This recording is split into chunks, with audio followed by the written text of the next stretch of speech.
Okay, Henrik Sorchak. Young Faustus. Paula Hoser. The good angel. David Sita. David? David, you're muted. You're muted. David, you're muted. Still muted.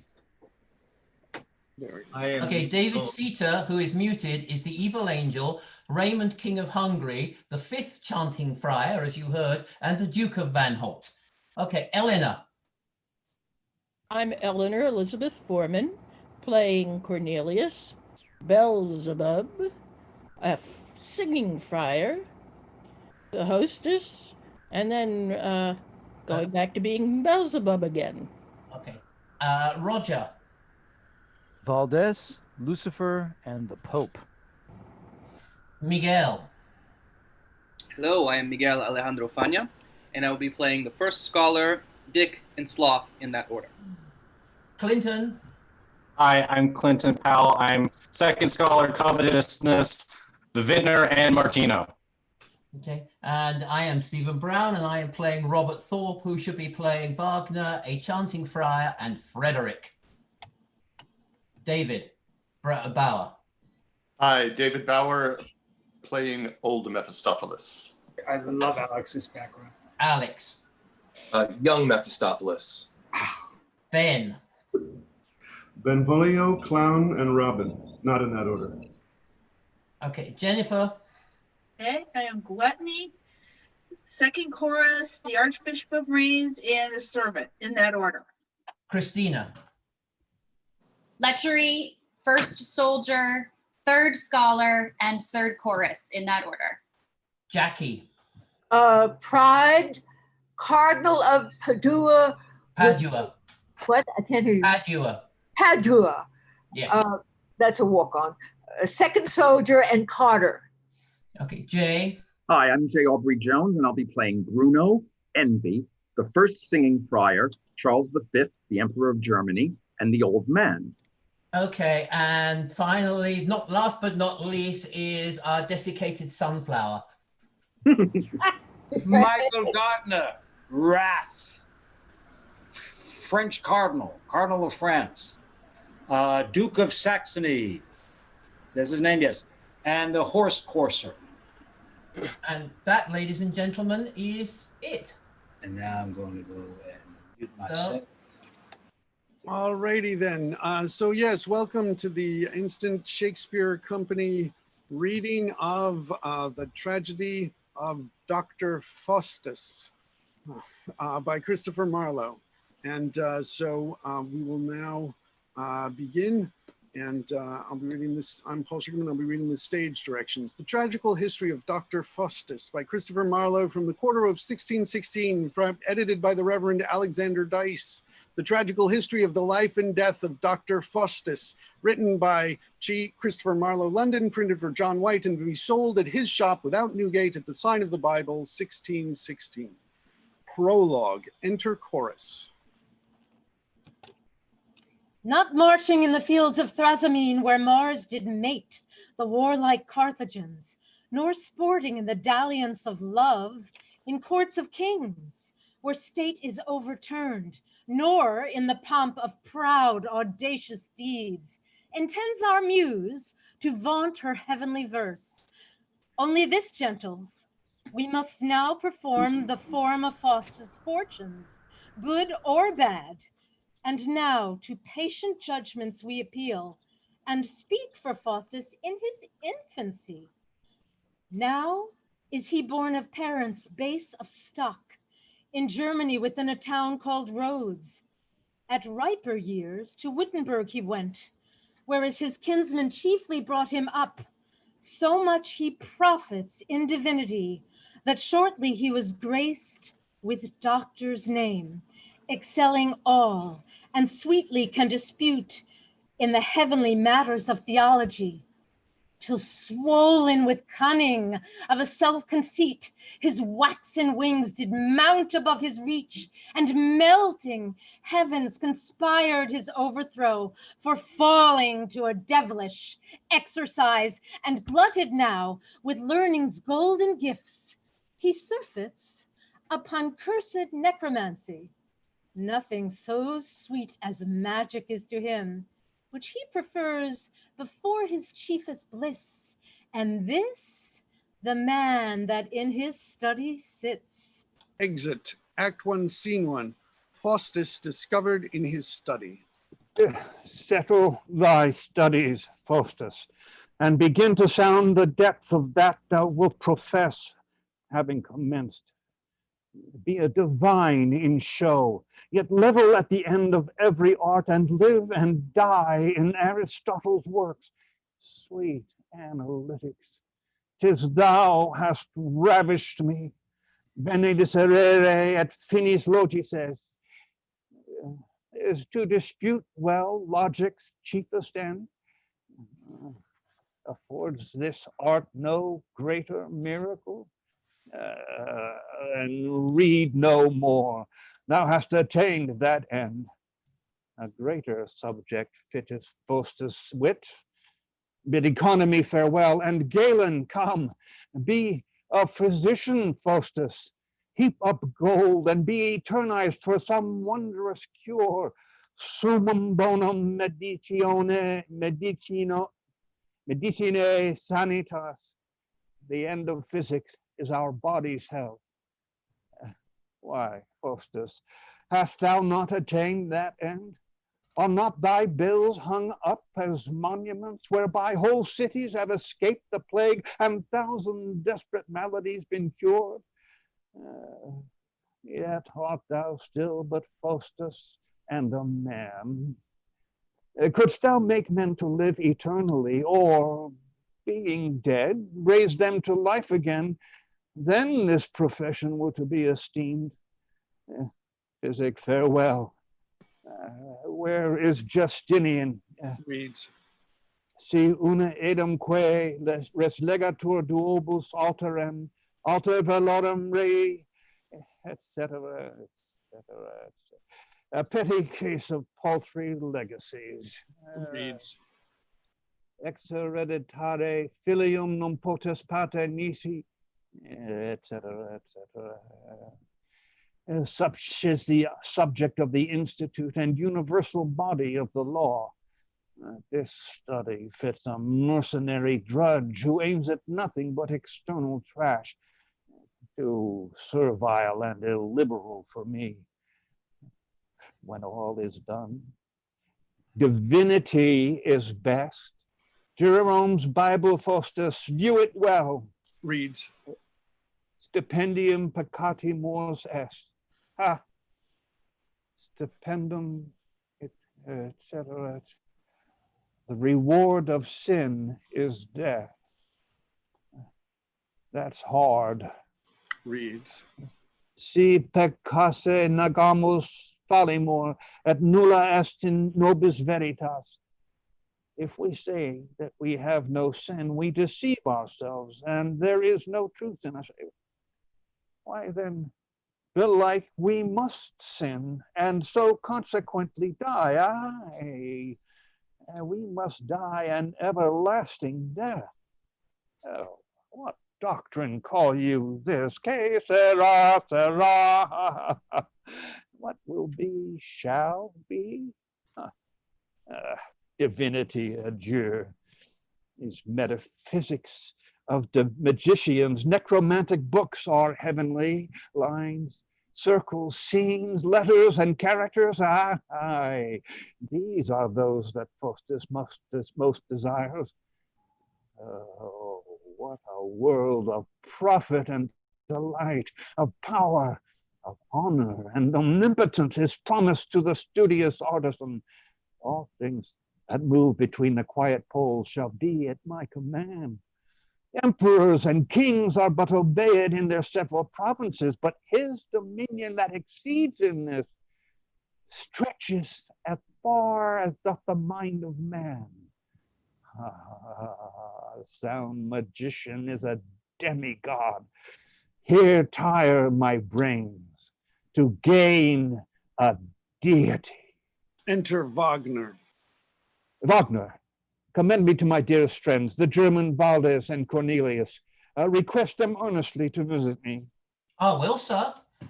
Their conference will be a greater help to me than all my labors plowed I ne'er so fast. Enter good angel and evil angel. Oh, Faustus, lay that damned book aside, and gaze not on it, lest it tempt thy soul, and heap God's heavy wrath upon thy head. Read the scriptures. That is blasphemy.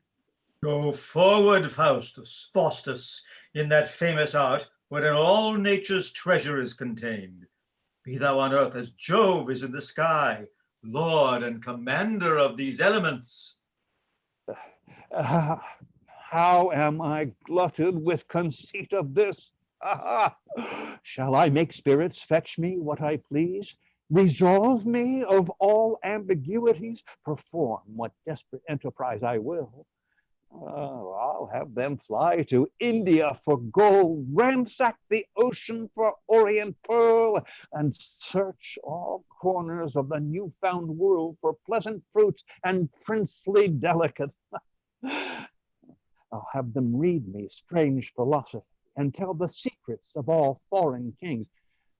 I'll have them wall all Germany with brass and make swift Rhine circle fair Württemberg.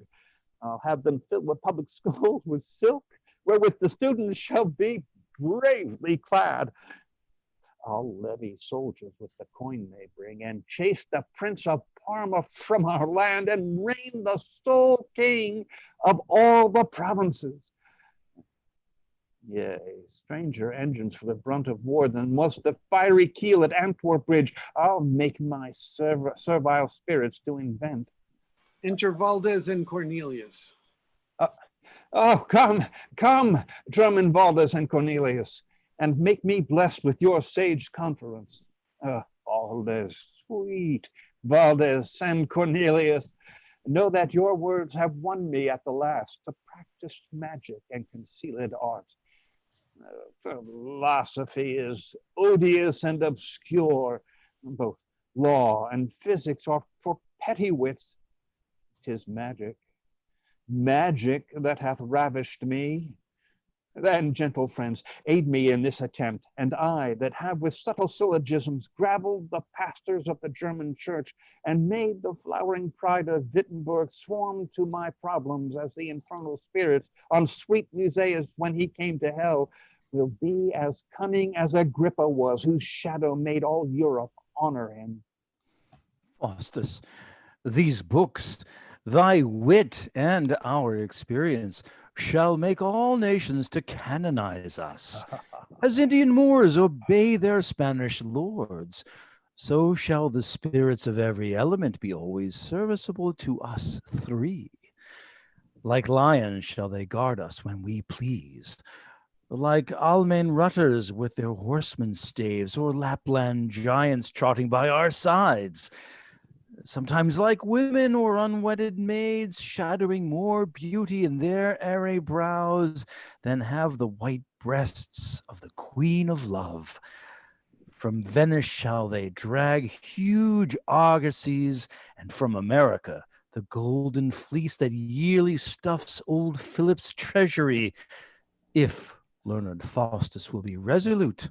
Valdez, as resolute am I in this as thou to live. Therefore, object it not. The miracles that magic will perform will make thee vow to study nothing else.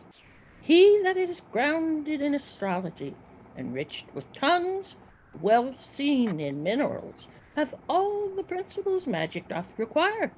And doubt not, Faustus, but to be renowned and more frequented for this mystery than heretofore the Delphican oracle. The spirits tell me they can dry the sea and fetch the treasure of all foreign wrecks. Yea, all the world that our forefathers hid within the massy entrails of the earth. Then tell me, Faustus, what shall we three want? Nothing, Cornelius. Oh, this cheers my soul. Come, show me some demonstrations magical, that I may conjure in some bushy grove and have these joys in full possession. Then haste thee to some solitary grove, and bear wise Bacon and Albertus's works, the Hebrew Psalter and New Testament, and whatsoever else is requisite we will inform thee ere our conference cease.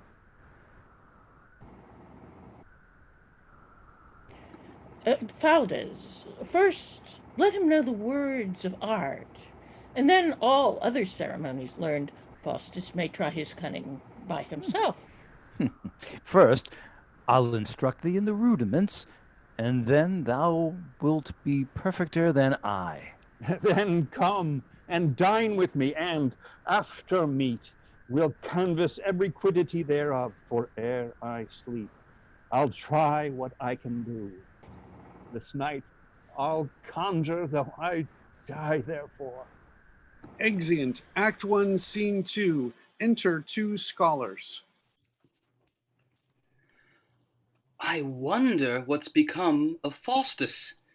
That was wont to make our schools ring with sic probo. That shall we presently know. Here comes his boy. Enter Wagner. How now? Sirrah, where's thy master? God in heaven knows. Why, dost not thou know then? Yes, I know, but that follows not. Go to, Sirrah. Leave your jesting and tell us where he is. That follows not by force of argument, which you, being licentiates, should stand upon. Therefore acknowledge your error and be attentive. Then you will not tell us? You are deceived, for I will tell you. Yet if you were not dunces, you would never ask me such a question. For is he not corpus naturale, and is not that mobile? Then wherefore should you ask me such a question?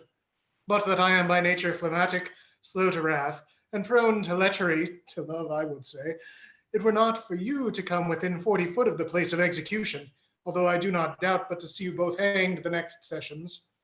Thus having triumphed over you, I will set my countenance like a precisian, and begin to speak thus. Truly, my dear brethren, my master is within at dinner, with Valdes and Cornelius, as this wine, if it could speak, would inform your worships. And so, the Lord bless you, preserve you, and keep you, my dear brethren. Exit. Oh, Faustus. Then I fear that which I have long suspected, that thou art fall into that damned art for which they are infamous through the world. Were he a stranger, not allied to me, the danger of his soul would make me mourn. But come, let us go and inform the rector.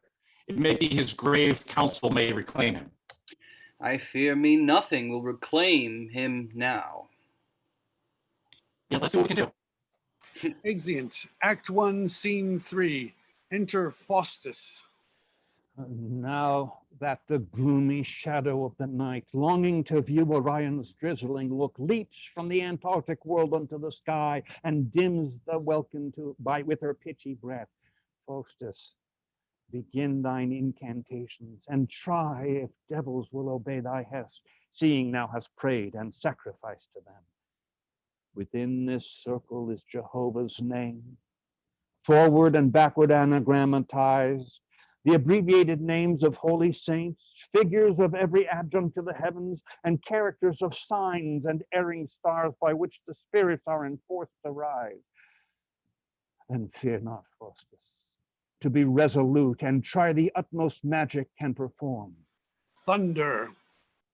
Sint mihi diae acarantis propitiae, veleat numen triplex Jehovah, Ignei ariae aquatani spiritus salvete, orientus princeps Beelzebub, inferni ardentus monaca, et demogorgon propitiamus vos, ut appareat et surgat Mephistopheles dragon, quod tumerare aris per Jehovam Gehenam et consecratum aquam quam nunc spargo, signumque crucis quod nunc facio, et per vota nostra ipse nunc surgat nobis dicatus Mephistopheles. Enter Mephistopheles.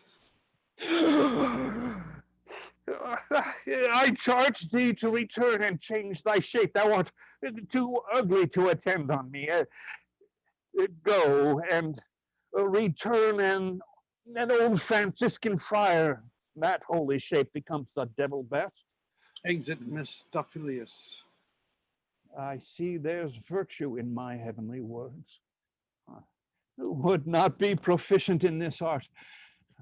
How pliant is this Mephistopheles, full of obedience and humility. Such is the force of magic and my spells. Re-enter Mephistopheles like a Franciscan friar.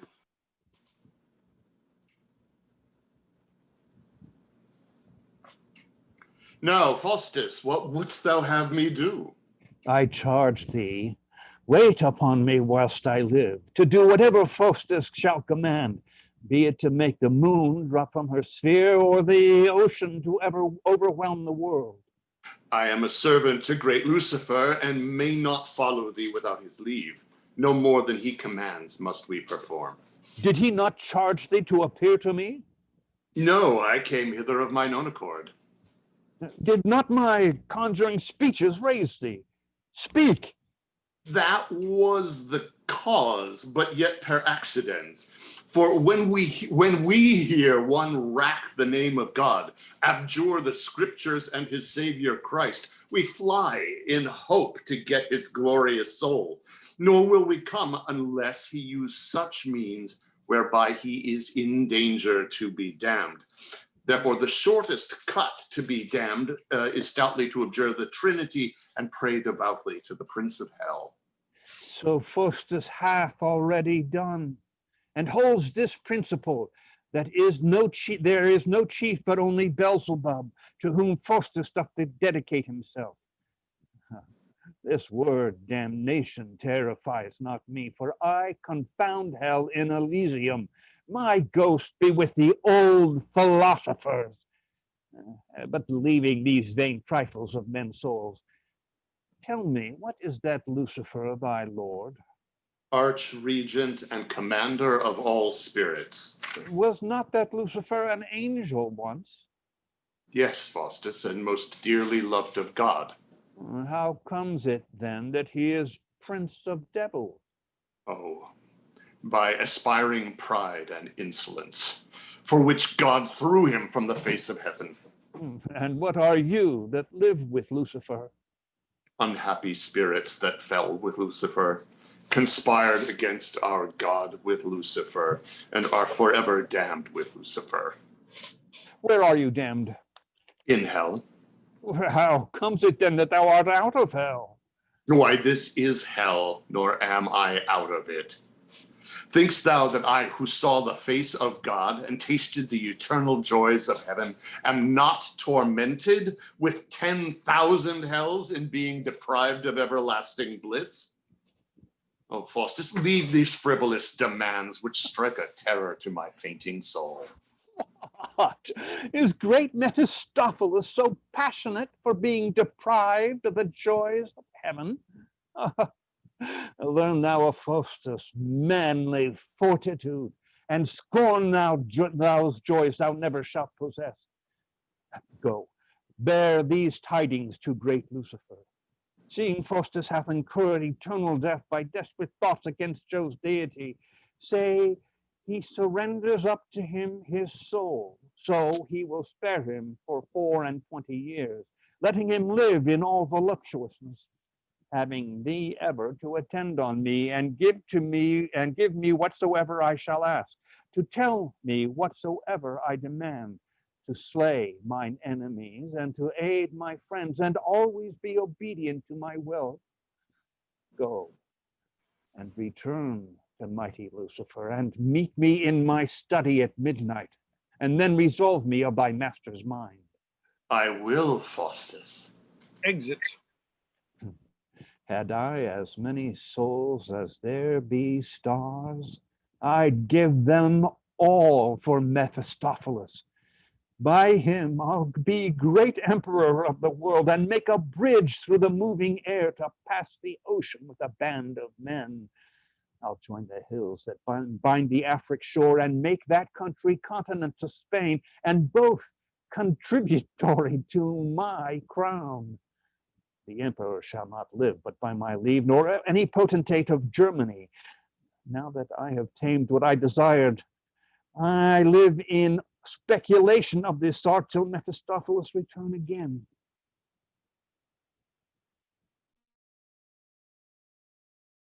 Exit Act 1, Scene 4, enter Wagner and Clown.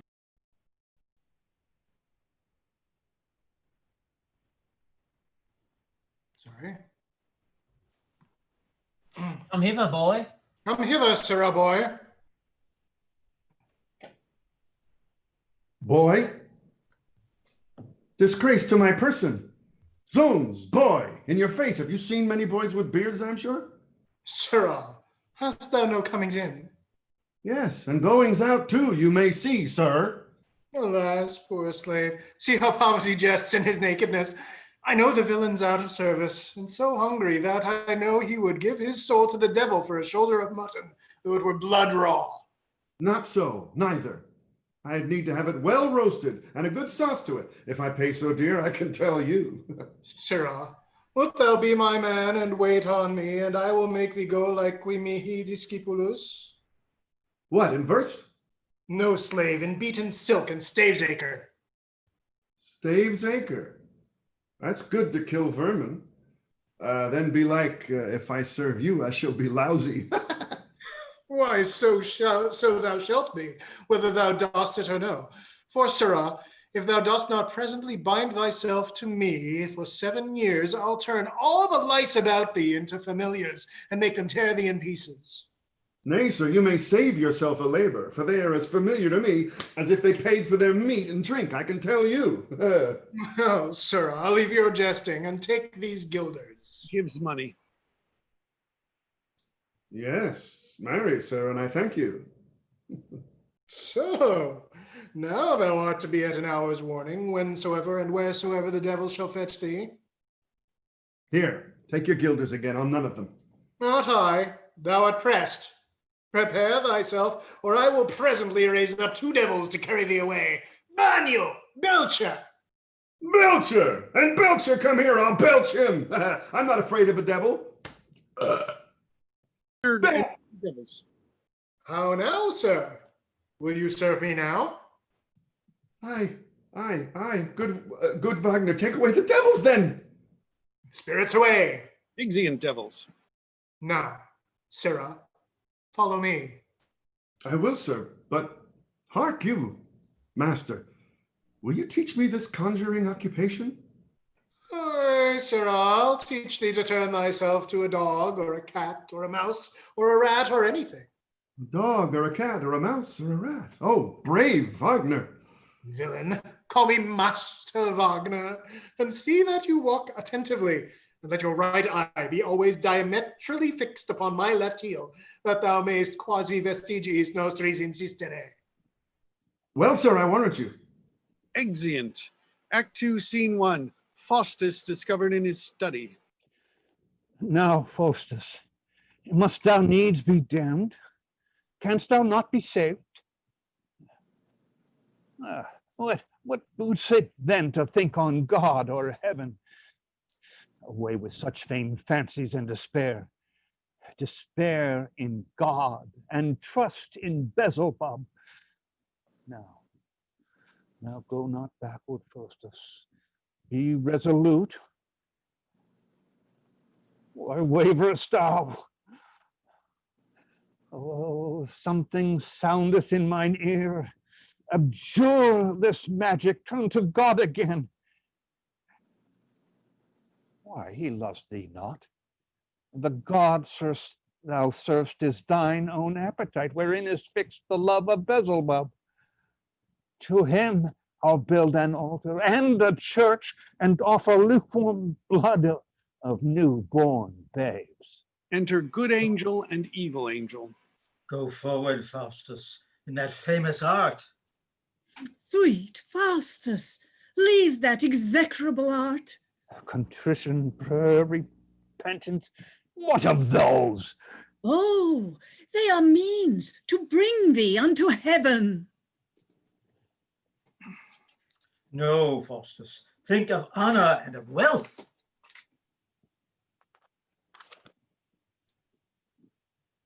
Wealth. Exeunt angels.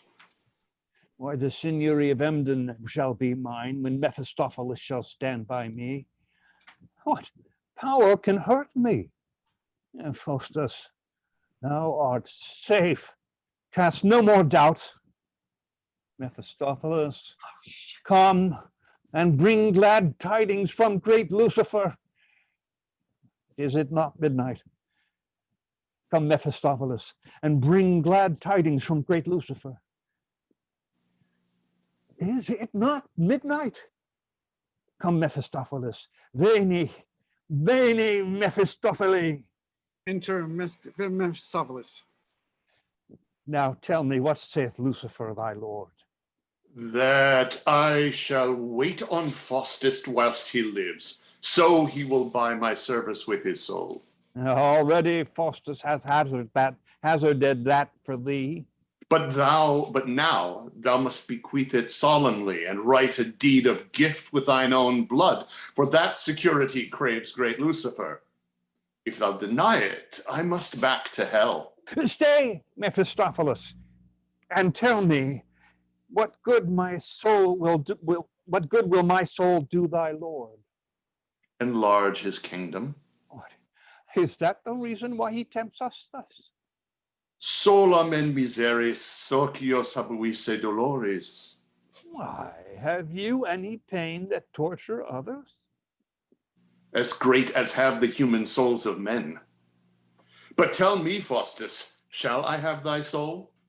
And I will be thy slave and wait on thee and give thee more than thou hast wit to ask. Aye, Mephistopheles, I'll give it thee. Then, Faustus, stab thy arm courageously and bind thy soul, that at some certain day great Lucifer may claim it as his own. And then be thou as great as Lucifer. Stabbing his arm. Lo, Mephistopheles, for love of thee, Faustus hath cut his arm, and with his proper blood assures his soul to be great Lucifer's chief lord and regent of perpetual night. You hear this blood that trickles from my arm, and let it be propitious for my wish. But, Faustus, write it in manner of a deed of gift. Aye, so I do. But, Mephistopheles, my blood congeals, and I can write no more. I'll fetch thee fire to dissolve it straight. Exit. What might the staying of my blood portend? Is it unwilling I should write this bill? Why streams it not that I may write afresh? Faustus gives to thee his soul. Oh, there it stayed. Why shouldst thou not? Is not thy soul thine own? Then write again.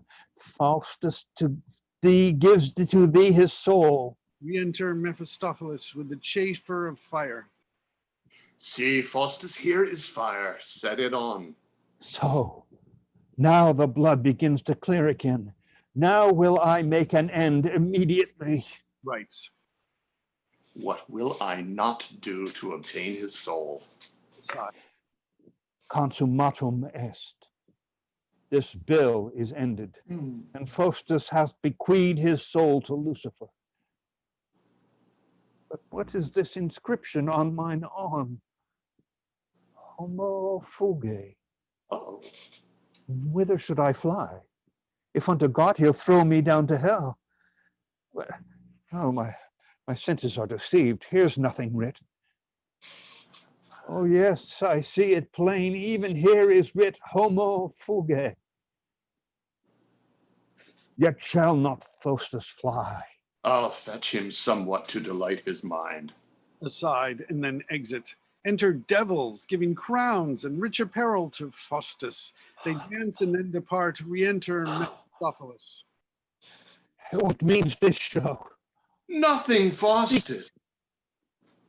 Nothing, Faustus, but to delight thy mind, and let thee see what magic can perform. But may I raise such spirits when I please? I, Faustus, and do greater things than these. Then, Mephistopheles, receive this scroll, a deed of gift and body and of soul, but yet conditionally that thou perform all covenants and articles between us both. Faustus, I swear by hell and Lucifer to effect all promises between us made. Then hear me read it, Mephistopheles. Read. On these conditions following. First, that Faustus may be a spirit in form and substance. Secondly, that Mephistopheles shall be his servant and be by him commended. Thirdly, that Mephistopheles shall do for him and bring him whatsoever he desires. Fourthly, that he shall be in his chamber or house invisible. Lastly, that he shall appear to the said John Faustus at all times, in what shape and form soever he please.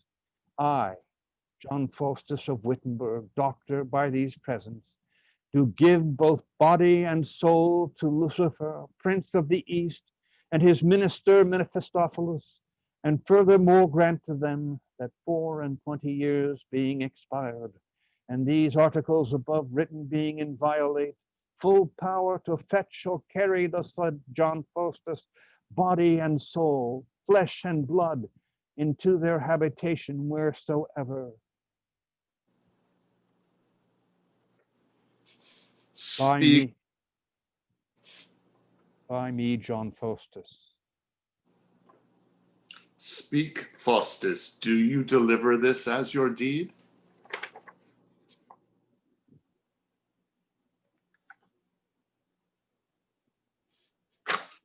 Henry. Aye, take it, and the devil give thee good of it. So now, Faustus, ask me what thou wilt. First I will question with thee about hell. Tell me, where is the place that men call hell? Under the heavens. Aye, so are all things else, but whereabouts? Within the bowels of these elements where we are tortured and remain forever. Hell hath no limits, nor is circumscribed in one self-place, but where we are is hell, and where hell is, there must we ever be. And to be short, when all the world dissolves and every creature shall be purified, all places shall be hell that is not heaven. I think hell's a fable. I think so still, till experience change thy mind. Why, what dost thou think that Faustus shall be damned?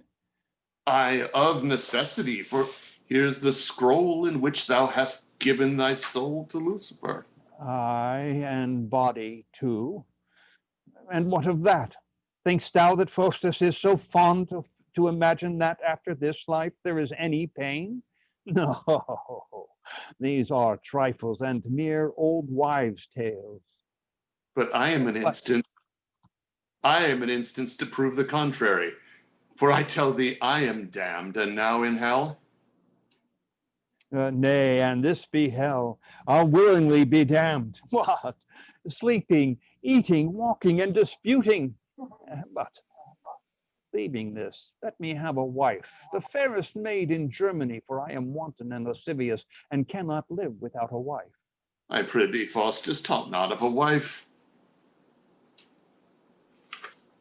What sight is this?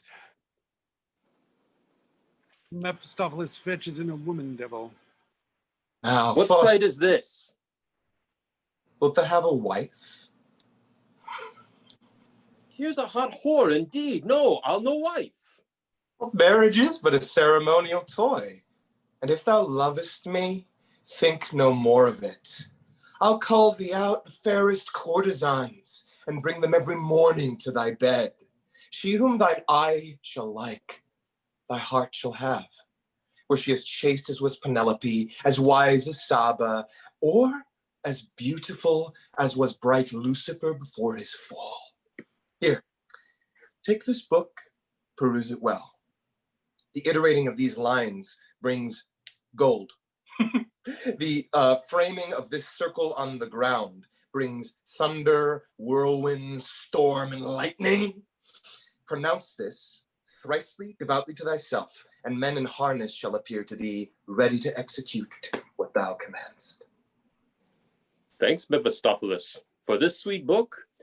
This will I keep as chary as my life. Exeunt. Act 2, Scene 2, enter Robin with a book.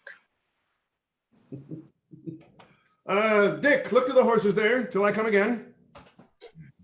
I've gotten one of Dr. Faustus' conjuring books, and now we'll have such knavery as passes. What? Robin, you must come away and walk the horses. I walk the horses? I scorn it, Faith. I have other matters in hand. Let the horses walk themselves, and they will. Reads. Per se. A-T-H-E. The. O per se. O. Demi-organ. Keep further from me, thou illiterate and unlearned ostler. Snails! What hast thou got there? A book? Why, thou canst not tell ne'er a word on it. That thou shalt see presently. Keep out of the circle, I say, lest I send thee into the ostry with a vengeance. That's like, Faith. You had best leave your foolery, for, an my master come, he'll conjure you, Faith. My master conjure me? I'll tell thee what, and my master come here, I'll clap as fair a pair of horns on his head as e'er thou sawest in thy life. Yeah, thou needst not do that, for my mistress has done it. Aye, and there be of us here that have waded as deep into matters as other men, if they were disposed to talk. A plague take you! I thought you did not sneak up and down after her for nothing, but I prithee, tell me in good sadness, Robin, is that a conjuring book? Do but speak what thou'lt have me do, and I'll do it. If thou dance naked, put off thy clothes, I'll conjure thee about presently. Or if thou go but to the tavern with me, I'll give thee white wine, red wine, claret wine, sack, muscadine, malmsey, and whipping crest, cold, belly hold, and we'll not pay 1 penny for it. Oh, brave! Prithee, let's do it presently, for I am as dry as a dog. Come then, let's away. Exeunt. Act 2, Scene 3, enter Faustus in his study and Mephistopheles. When I behold the heavens, then I repent, and curse thee, wicked Mephistopheles, because thou hast deprived me of those joys. 'Twas thine own seeking, Faustus. Thank thyself. But thinkest thou heaven is such a glorious thing? I tell thee, Faustus, it is not half so fair as thou, or any man that breathes on earth. How provest thou that? 'Twas made for man, then he's more excellent. If heaven was made for man, 'twas made for me. I will renounce this magic and repent. Enter good angel and evil angel. Faustus, repent, yet God will pity thee. Thou art a spirit. God cannot pity thee. What buzzeth in mine ears? I am a spirit? Be I a devil, yet God may pity me. Yea, God will pity me if I repent. Aye, but Faustus never shall repent. Exeunt angels. My heart is hardened. I cannot repent. Scarce can I name salvation, faith, or heaven. Swords, poisons, halters, and envenomed steel are laid before me to dispatch myself. And long ere this I should have done the deed, had not sweet pleasure conquered deep despair. Have not I made blind Homer sing to me of Alexander's love and Onion's death? And hath not he that built the walls of Thebes with ravishing sound of his melodious harp made music with my Mephistopheles? Why should I die then, or basely despair? I am resolved, Faustus shall not repent. Come, Mephistopheles, Let us dispute again, and reason of divine astrology. Speak, are there many spheres above the moon? All celestial bodies but one globe, as the substance of this centric earth. As are the elements, such are the heavens. Even from the moon unto the imperial orb, mutually folded in each other's spheres and jointly move upon one axle tree, whose termine is termed the world's wide pole. Nor are the names of Saturn, Mars, and Jupiter feigned, but are erring stars. But have they all one motion, both suto et tepore? All move from east to west in 24 hours upon the poles of the world, but differ in their motions upon the poles of the zodiac. These slender questions Wagner can decide. Hath Mephistopheles no greater skill? Who knows not the double motion of the planets, that the first is finished in a natural day, the second, thus Saturn in 30 years, Jupiter in 12, Mars in 4, the Sun, Venus, Mercury in a year, the Moon in 28 days. These are freshman questions. But tell me, hath every sphere a dominion or an intelligentiae? Aye. How many heavens or spheres are there? 9. The 7 planets, the firmament, and the imperial heaven. But is there not Coelium, Aegineum, et Crystallarium? No, Faustus, they be but fables. Involve me then in this one question. Why are not conjunctions, oppositions, aspects, eclipses all at one time? But in some years we have more, in some less. Per inequalium motum respectu tontius. Well, I'm answered. Now, tell me, who made the world? I will not. Sweet Mephistopheles, tell me.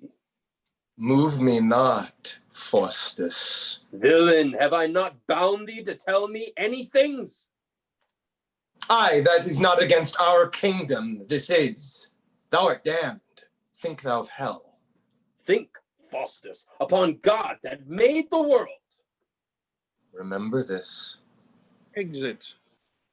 I go, accursed spirit, to ugly hell.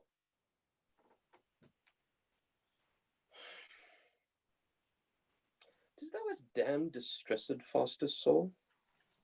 It's not too late. Too late. Never too late, if Faustus will repent. If thou repent, devils will tear thee in pieces. Repent, and they shall never raise thy skin. Oh Christ, my Savior, help to save distressed Faustus' soul.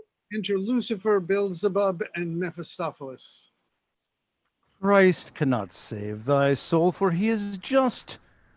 There's none but I have interest in the same. Well, what art thou that looks so terribly?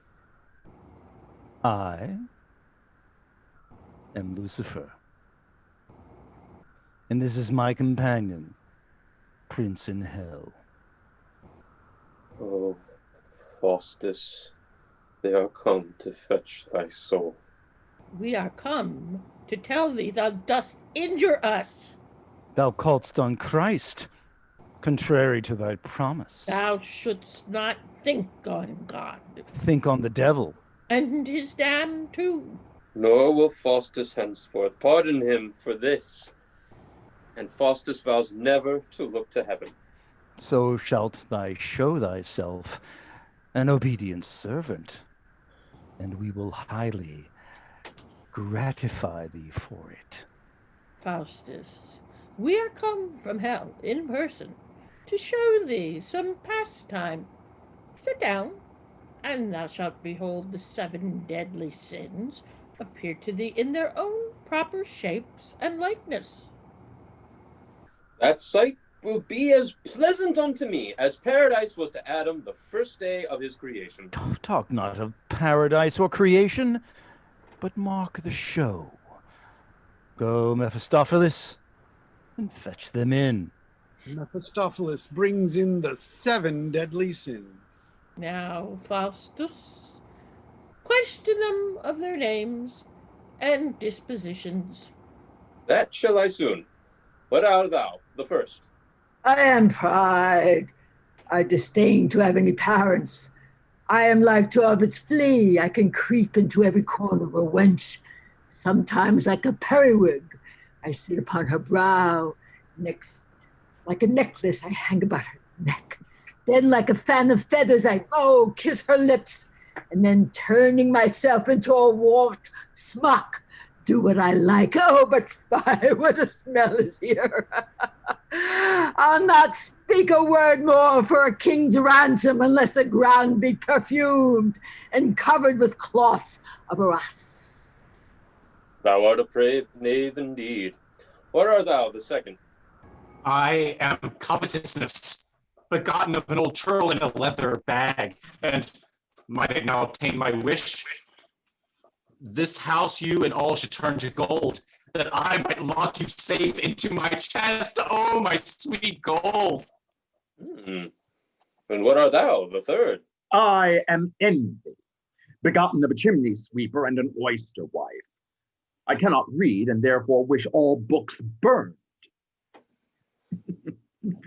I am lean, and with seeing others eat, that there would come a famine over all the world, that all might die and I live alone. Then thou shouldst see how fat I'd be. But must thou sit and I stand? Come down with a vengeance. Out, envious wretch! But what art thou, the fourth? I am Wrath. I have neither father nor mother. I left out of a lion's mouth when I was scarce an hour old, and ever since I've run up and down the world with this case of rapiers, wounding myself when I could get none to fight withal. I was born in hell, and look to it, for some of you shall be my father. And what art thou, the fifth? Gluttony. My parents are all dead, and the devil a penny they have left me, but a small pension. And it buys me 30 meals a day and 10 bevers, a small trifle to suffice nature. I come of a royal pedigree. My father was a gammon of bacon, my mother was a hogshead of clary wine. My godfathers were these, Peter pickled herring and Martin marbled beef. But my godmother, she was an ancient gentlewoman. Her name was Marjorie Marchbeard. Now, Faustus, as for all my progeny, wilt thou bid me to supper? Not I. Then the devil choke thee! Choke thyself, glutton. What art thou, the sixth? Hi-ho! I am Sloth. I was begotten on a skinny bank. Hi-ho! I'll not speak a word for a king's ransom. And what are you, Mistress Minx, the seventh and last? Why, sir? I am one that loves an inch of raw mutton better than an ell of fried stock fish. And the first letter of my name begins with L. Away to hell, on viper. Exeunt the sins. Oh, how this sight doth delight my soul. Tut, Faustus, in hell is all manner of delight. Oh, might I see hell and return again safe? Oh, happy were I then. Oh, Faustus, thou shalt. At midnight I will send for thee. Meanwhile, peruse this book and view it thoroughly, and thou shalt turn thyself into what shape thou wilt. Thanks, mighty Lucifer. This will I keep as chary as my life. Now, Faustus, farewell. Farewell, great Lucifer. Exeunt Lucifer and Beelzebub. Come, Mephistopheles. Exeunt. And this is where we're taking our intermission, I believe. Is that yes, correct? that's true. It's 8:57 now. We will start again at 9:05. Great. With the chorus that begins at the bottom of page 39. Yes. Thank you. Thank you. Okay, Paul, I have a question. Do we have to do the highlighting? Just watching it here rather than taking part, it's very, very disconcerting. Thank you. Backwards and forwards like that. Yeah. Eleanor, you're kind of overdoing it, so let's can the spotlight. Yeah, thanks, please. It's much better without it. Thank you, because it obscured part of my speech. Thank you. Yeah. So any other sort of issues? David, I'm sorry I'm sorry about that. I thought you were coming on when you weren't supposed to, when you were just about to be on. So I apologize for that. For the things. Which David are you talking to? Just, sorry, actually, I'm David Cedar. I'm sorry. We have a whole bunch of Davids, don't we? Yeah. Yes. Thank you all, Davids, for doing well. And I was just giving David Cedar a hard time in the chat for Yeah, I'm still. I'm still having interesting. I mean, discovering the technicalities of all this, and Yeah. I just discovered the best way to mute and start video and stuff. So I'm here, but I'm Okay, good. Yeah. I just wanted to ask to start video because I'm not sure if I'd stopped you. Because the thing is that what happens is that if like I or another co-host has to go in and sort of stop your video or mute you because you're making sound, then you can't start your video or unmute yourself. I have the host has to do it, and then you have to do it. So that's really. On that note, I want to say, David Palmer Brown, thank you so much for continuing. That was very wonderful. Thank you. Oh, hey, what the hell? Yeah, More lines. I was like, hello, microphone, hello. Thank you. Good-o. You know what? It happened. That's what happens when you get professional actors. Oh, I never make mistakes. What are you saying?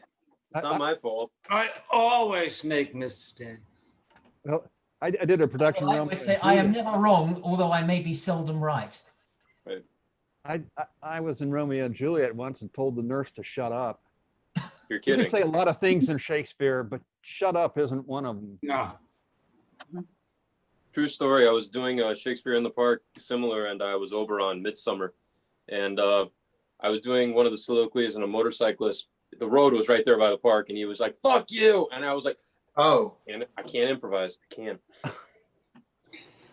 I get old hecklers like that, but I was just like, I can't do it.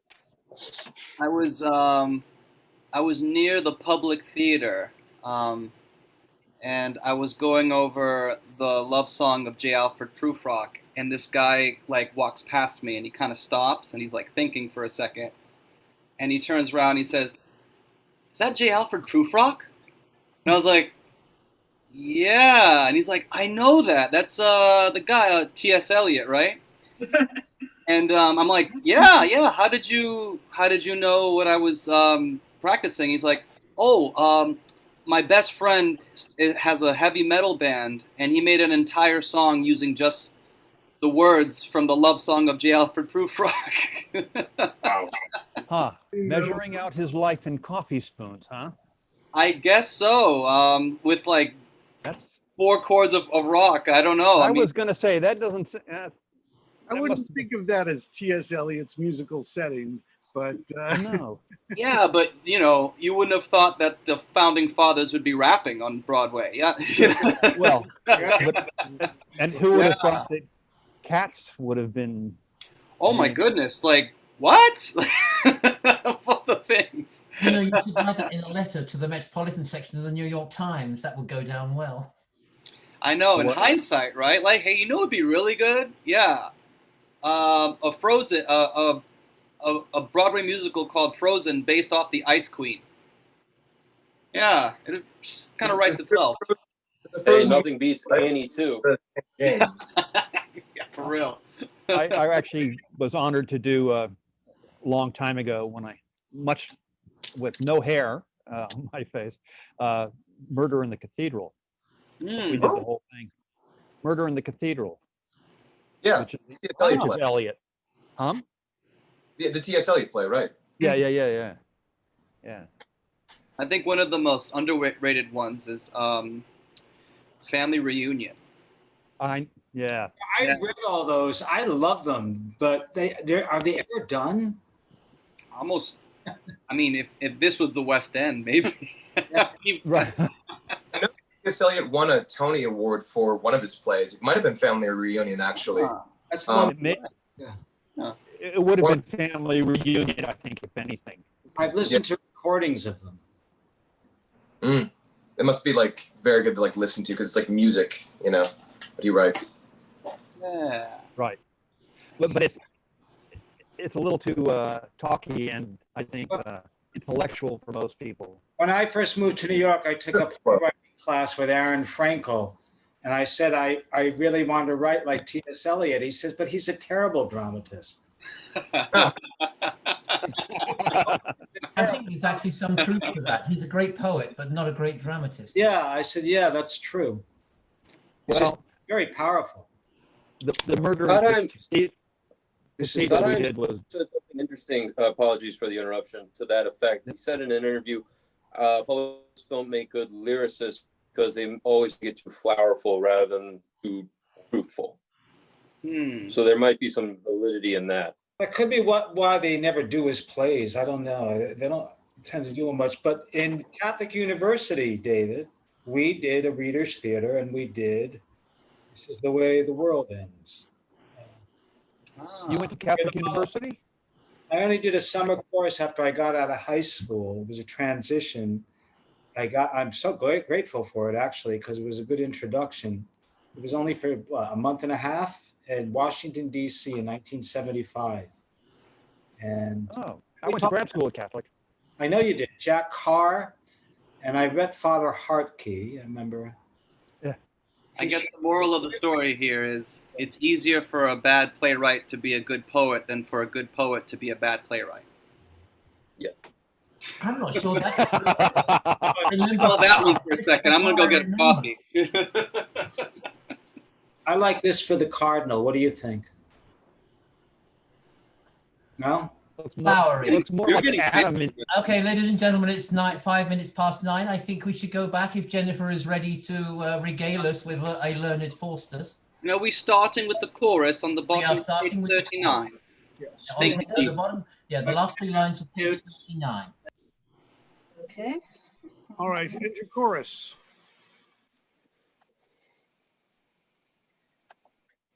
Learned Faustus, to find the secrets of astronomy graven in the book of Jove's high firmament, did mount him up to scale Olympus's top, where, sitting in a chariot burning bright, drawn by the strength of yoked dragons' necks, he views the clouds, the planets and the stars, the tropic zones and quarters of the sky, from the bright circle of the horned moon even to the height of Prima Mobile, and rolling round with the circumference within the concave compass of the pole, from east to west as dragons swiftly glide, and in 8 days to bring him home again. Not long he stayed within his quiet house to rest his bones after his weary toil, but new exploits do hail him out again. And mounted then upon a dragon's back, that with his wings depart the subtle air, he now is gone to prove cosmography, that measures coasts and kingdoms of the earth. And as I guess will arrive first at Rome to see the Pope in manner of his court, and take some part of Holy Peter's feast, the which this day is highly solemnized. Exit. Act 3, Scene 1. Enter Faustus and Mephistopheles. Having now, my good Mephistopheles, passed with delight the stately town of Trier, environed round with airy mountaintops, with walls of flint and deep entrenched lakes, not to be won by any conquering prince. From Paris next, coasting the realm of France, we saw the river Main fall into Rhine, whose banks are set with groves of fruitful vines, then up to the Naples' rich Campania, whose buildings fair and gorgeous to the eye, the streets straight forth and paved with finest brick, quarter the town in 4 equivalents. There saw, we learned, Maro's golden tomb, the way he cut an English mile in length, thorough a rock of stone in 1 night's space, from thence to Venice, Padua, and the rest, in one of which a sumptuous temple stands, the threats, the stars, with her aspiring top. Oh, whose frame is paved with sundry colored stones, and roof aloft with curious work in gold. Thus hitherto hath Faustus spent his time. But tell me now, what resting place is this? Hast thou, as erst I did command, conducted me within the walls of Rome? I have, my Faustus. And for proof thereof, this is the goodly palace of the Pope. And cause we are now common guests, I choose his privy chamber for our use. I hope his holiness will bid us welcome. All's one, for we'll be bold with his venison. But now, my Faustus, that thou mayst perceive what Rome contains for to delight thine eyes, know that this city stands upon 7 hills that underprop the groundwork of the same. Just through the midst runs flowing Tiber stream, with winding banks that cut into 2 parts, over the which 2 stately bridges lean that make safe passage to each part of Rome. Upon that bridge called Ponte Angelo erected is a castle, passing strong, where thou shalt see such store of ordnance as that the double cannons, forged of brass, do match the number of the days contained within the compass of 1 complete year, beside the gates and high pyramides that Julius Caesar brought from Africa. Now by the kingdoms of infernal rule, of Styx, of Acheron, and the fiery lake of ever-burning Phagathon, I swear that I do long to see the monuments and situation of bright, splendid Rome. Come, therefore, let's away. Nay, stay, my Faustus. I know you'd see the Pope, and take some part of Holy Peter's feast, the which, in state and high solemnity, this day is held through Rome and Italy, in honor of the Pope's triumphant victory. Sweet Mephistopheles, thou pleasest me. Whilst I here on earth, let me be cloyed with all things that delight the heart of man. My 24 years of liberty I'll spend in pleasure and in dalliance, that Faustus' name, whilst this bright frame doth stand, may be admired thorough the furthest land. 'Tis well said, Faustus. Come then, stand by me, and thou shalt see them come immediately. Nay, stay, my gentle Mephistopheles, and grant me my request, and then I go. Thou knowest, within the compass of 8 days, we viewed the face of heaven, of earth and hell. So high our dragon soared into the air that looking down, the earth appeared to me no bigger than my hand in quantity. There did we view the kingdoms of the world, and that might please mine eye, I therefore beheld, that in this show let me an actor be, that this proud Pope may Faustus' cunning see. Let it be so, my Faustus, but first stay, and view their triumphs as they pass this way, and then devise what best contents thy mind by cunning and thine art to cross the Pope, or dash the pride of this solemnity, to make his monks and abbots stand like apes, and point like antics at his triple crown, to beat the beads about the friar's pate, or clap huge horns upon his head, upon the cardinals' heads, or any villainy thou canst devise, and I'll perform it, Faustus. Hark, here they come. This day shall make thee be admired in Rome. Enter the cardinals and bishops, some bearing croziers, some the pillars, monks and friars singing their procession. Then the Pope, Raymond, King of Hungary, the Archbishop of Rheims, Bruno, led in chains, and attendants. Cast down our footstool. Saxon Bruno, stoop, whilst on thy back his holiness ascends St. Peter's chair and state pontifical. Proud Lucifer, that state belongs to me, but thus I fall to Peter, not to thee. To me and Peter shalt thou grovelingly lie, and crouch before the papal dignity. Sound trumpets then, for thus St. Peter's heir from Bruno's back ascends St. Peter's chair. A flourish while he ascends. Thus, as the gods creep on with feet of wool, long ere with iron hands they punish men, so shall our sleeping vengeance now arise and smite with death thy hated enterprise.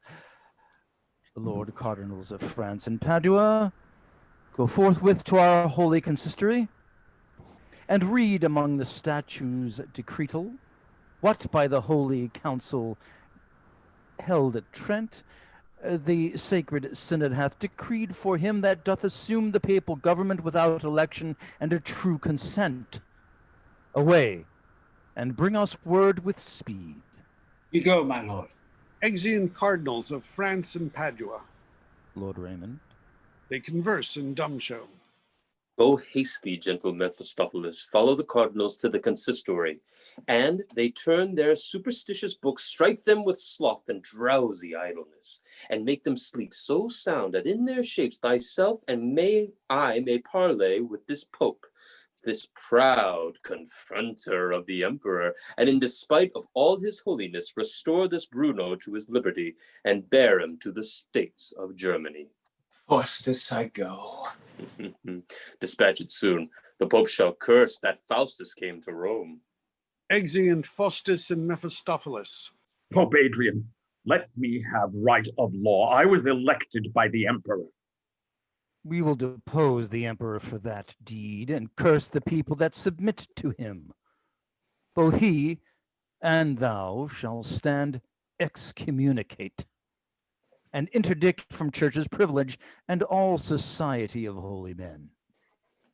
He grows too proud for his authority, lifting his head above the clouds, and, like a steeple, overpeers the church, but will pull down his haughty insolence. And as Pope Alexander, our progenitor, trod on the neck of German Frederick, adding this golden sentence to our praise, that Peter's heirs should tread on emperors and walk upon the dreadful adder's back, treading the lion and the dragon down, and fearless spurn the killing basilisk. So will we quell that haughty schismatic, and by authority apostolical, depose him from our regal government. Pope Julius swore to princely Sigismund for him and the succeeding popes of Rome to hold the emperor as their lawful lord. Pope Julius did abuse the church's rights, and therefore none of his decrees can stand. Is not all power on earth bestowed on us? And therefore, though we would, we cannot err. Behold this silver belt, whereto is fixed 7 golden seals, fast sealed with 7 seals, in token of our 7-fold power from heaven. To bind or loose, lock fast, condemn or judge, resign or seal, or whatso pleaseth us. Then he and thou and all the world shall stoop, or be assured of our dreadful curse, to light as heavy as the pains of hell. We enter Faustus and Mephistopheles in the shapes of the cardinals of France and Padua. Now tell me, Faustus, are we not fitted well? Yes, Mephistopheles, and 2 such cardinals ne'er served a holy pope as we shall do. But whilst they sleep within the consistory, let us salute his reverend fatherhood. Behold, my lord, the cardinals are returned. Welcome, grave fathers. And so presently with hath our holy council there decreed concerning Bruno and the emperor, in quittance of their late conspiracy against our state and papal dignity. Most sacred patron of the Church of Rome, by full consent of all the synod of priests and prelates, it is thus decreed that Bruno and the German emperor be held as lollards and bold schismatics and proud disturbers of the church's peace. And if that Bruno own assent without enforcement of the German peers, did seek to wear the triple diadem, and by your death to climb St. Peter's chair, the statues decretal have thus decreed. He shall be straight condemned of heresy, and on a pile of faggots burned to death. It is enough. Here, take him to your charge, and bear him straight to Ponte Angelo, and in the strongest tower enclose him fast. Tomorrow, sitting in our consistory, with all our college of grave cardinals, we will determine of his life or death. Here, take this triple crown along with you and leave it in the church's treasury. Make haste again, my good Lord Cardinals, and take our blessing apostolical. So, was never devil thus blessed before. Away, sweet Mephistopheles, be gone. The cardinals will be plagued for this anon. Go presently and bring forth a banquet that we may solemnize St. Peter's feast, and with Lord Raymond, King of Hungary, drink to our late and happy victory. Act 3, Scene 2, a senate, while the banquet is brought in, and then enter Faustus and Mephistopheles in their own shapes. Now, Faustus, come, prepare thyself for mirth. The sleepy cardinals are hard at hand to censure Bruno that is posted hence, and on a proud-paced steed, as swift as thought, flies o'er the Alps to fruitful Germany, there to salute the woeful emperor. The Pope will curse them for their sloth today, that slept both Bruno and his crown away. But now that Faustus may delight his mind, and by their folly make some merriment, sweet Mephistopheles, so charm me here, that I may walk invisible to all, and do whatever I please, unseen of any. Faustus, thou shalt. Then kneel down presently, whilst on thy head I lay my hand, and charm thee with this magic wand. First, wear this girdle, then appear invisible to all are here. The planets 7, the gloomy air, hell and the Furies' forked hair, Pluto's blue fire, and Hecate's tree, with magic spells so compass thee, that no eye may thy body see. So, Faustus, now, for all their holiness, do what thou wilt. Thou shalt not be discerned. Thanks, Mephistopheles. Now, friars, take heed. Let Faustus make your shaven crowns to bleed. Faustus, no more. See, where the cardinals come. Re-enter the cardinals of France and Padua with a book. Welcome, Lord Cardinals, come, sit down. Lord Raymond, take your seat. Friars, attend, and see that all things be in readiness, and best beseems this solemn festival. First, may it please your sacred holiness to view the sentence of the Reverend Synod concerning Bruno and the Emperor. What needs this question? Did I not tell you tomorrow we will sit in the consistory and there determine of his punishment? You brought us word even now. It was decreed that Bruno and the cursed emperor were by the Holy Council both condemned for loathed lollards and base schismatics. Then wherefore would you have me view that book? Your Grace mistakes. You gave us no such charge. Deny it not. We are all witnesses that Bruno here was late delivered to you, with his rich triple crown to be reserved and put into the church's treasury. By holy we saw them not. By Peter, you shall die unless you bring them forth immediately. Hale them to prison, laid their limbs with gyves, false prelates, for this hateful treachery. Cursed be your souls to hellish misery. Exeunt attendants with the two cardinals. So they are safe. Now, Faustus, to the feast. The Pope had never such a frolic guest. The Lord Archbishop of Rheims, sit down with us. I thank your holiness. Fall to, the devil choke you, and you spare. Who is that who spoke? Friars, look about. Lord Raymond, pray, fall to. I am beholding to the Bishop of Milan for this so rare a present. I thank you, sir. Snatches the dish. Hark now, who snatched the meat from me? Villains, why speak you not? My good Lord Archbishop, here's a most dainty dish, was sent me from a cardinal in France. I'll have that too. Snatches the dish. What lollards do attend our holiness that we receive such great indignity? Fetch me some wine. Aye, pray do, for Faustus is a dry. Lord Raymond, I drink unto your grace. I pledge your grace. Snatches the cup. My wine gone too. Ye lubbers, look about, and find the man that doth this villainy, or by our sanctitude you all shall die. I pray, my lords, have patience at this troublesome banquet. Please, at your holiness, I think it'd be some ghost crept out of purgatory, and now has come unto your holiness for his pardon. It may be so. Go then. Command our priests to sing a dirge to lay the fury of this same troublesome ghost. Exit an attendant. The Pope crosses himself. How now? Must every bit be spiced with a cross? Nay, then take it. Oh, I am slain! Oh, help me, lords! Oh, come and help to bear my body hence. Damned be his soul for this ever deed. Oh! Exeunt all but Faustus and Mephistopheles. Now, Faustus, what will you do now? For I can tell you, you'll be cursed with bell, book, and candle.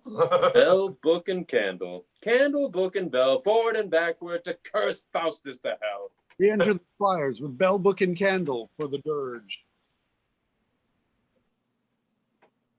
Come, brethren. Come, brethren. Let's about our business with good devotion. Cursed be he that stole his holiness meat from the table. Maledictus Dominus. Cursed be he that struck his holiness a blow on the face. Maledicta Dominus. Cursed be he that struck Friar Sandalo a blow on the pate. Maledictus Dominus. Cursed be he that disturbeth our holy dirge. Maledicat Dominus. Cursed be he that took away his holiness wine. Maledicat Dominus. Mephistopheles and Faustus beat the friars and fling fireworks among them. Ow! Ow! Act Scene 3. Enter Robin and Dick with a cup. Sir Robin, we were blessed. Look, that your devil can answer the stealing of this same cup, for the Vinters boy follows us hard at the heels. 'Tis no matter, let him come, and he'll follow us. I'll conjure him as he was never conjured in his life. I'll warrant him. Let me see the cup. Here it is. Gives the cup to Robin.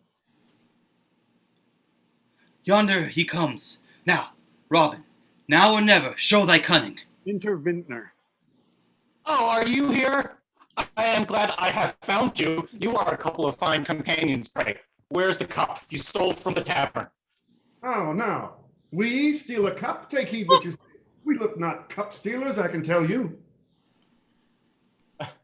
Never deny it, for I know you have it, and I'll search you.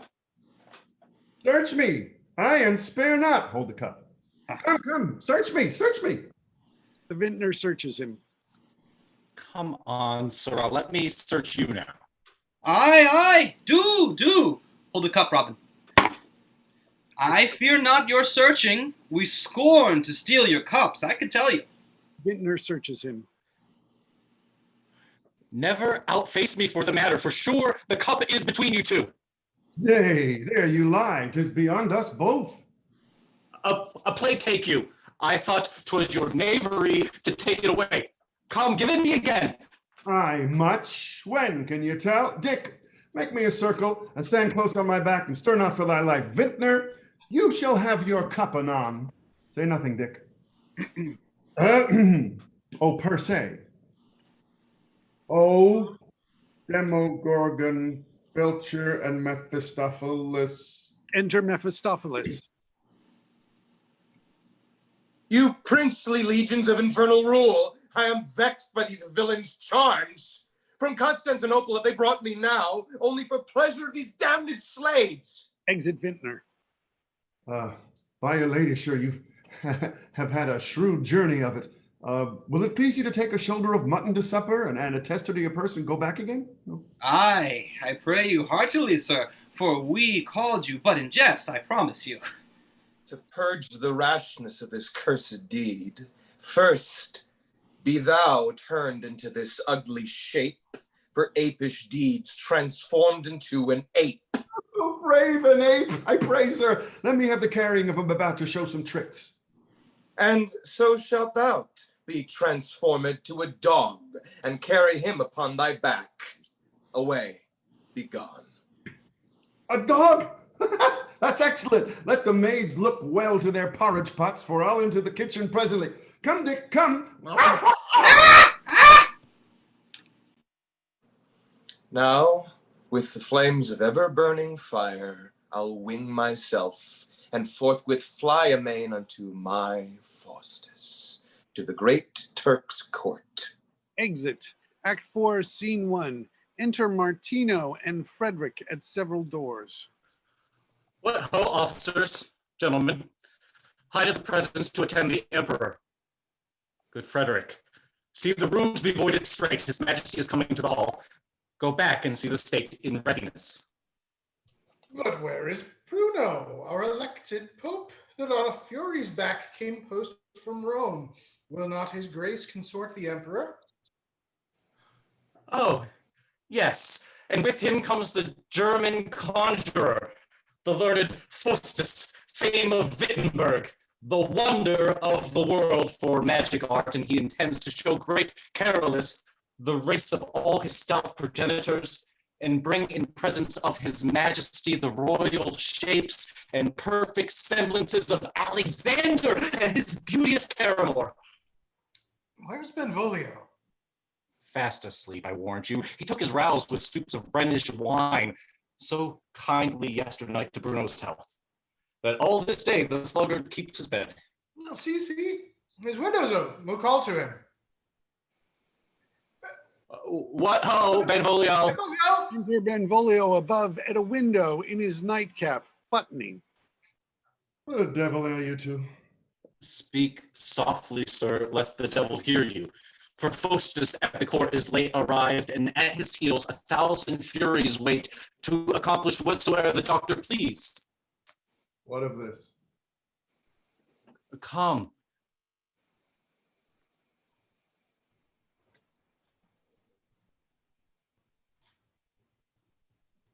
Come, Martino. I think Clinton's paused there. Come, leave thy chamber first. Martino, are you back? We lost you. Could you start again with come, leave thy chamber first? Sure. Come, leave thy chamber first, and thou shalt see this conjurer perform such rare exploits before the Pope and Royal Emperor as never yet was seen in Germany. Not the Pope enough of conjuring yet. He was upon the devil's back late enough, and if he be so far in love with him, I would he would post with him to Rome again. Speak, wilt thou come and see this sport? Will I? Martino.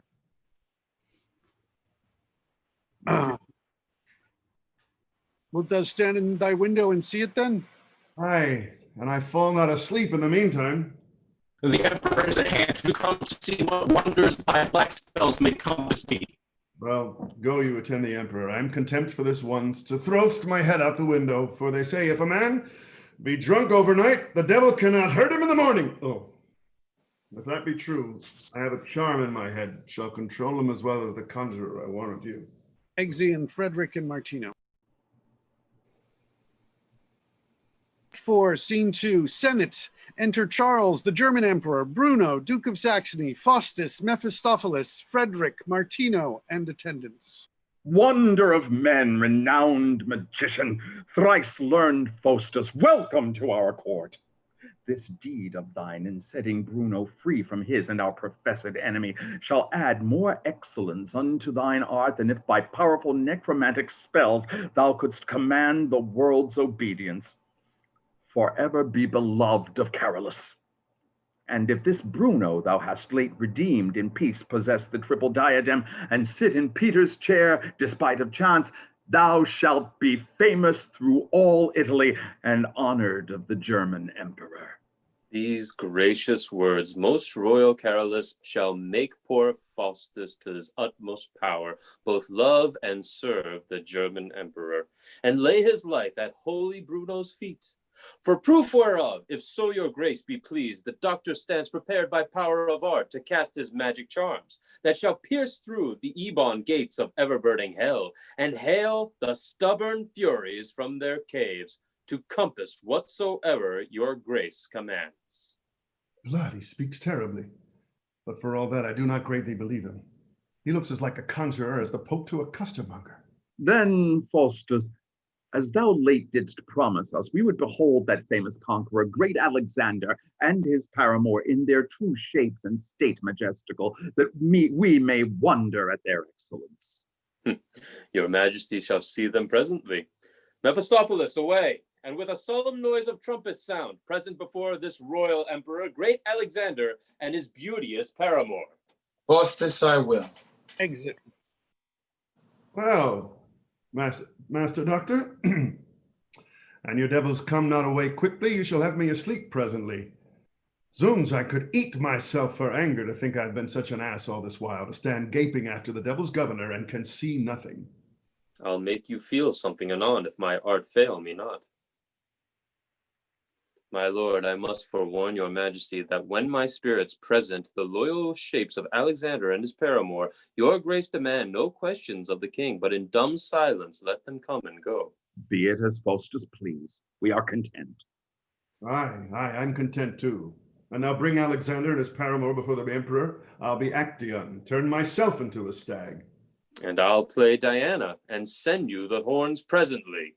Senate, enter at one door the Emperor Alexander, at the other Darius. They meet. Darius is thrown down. Alexander kills him, takes off his crown, and offering to go out, his paramour meets him. He embraceth her and sets Darius' crown upon her head. And coming back, both salute the emperor, who, leaving his state, offers to embrace them, which Faustus, seeing, suddenly stays him.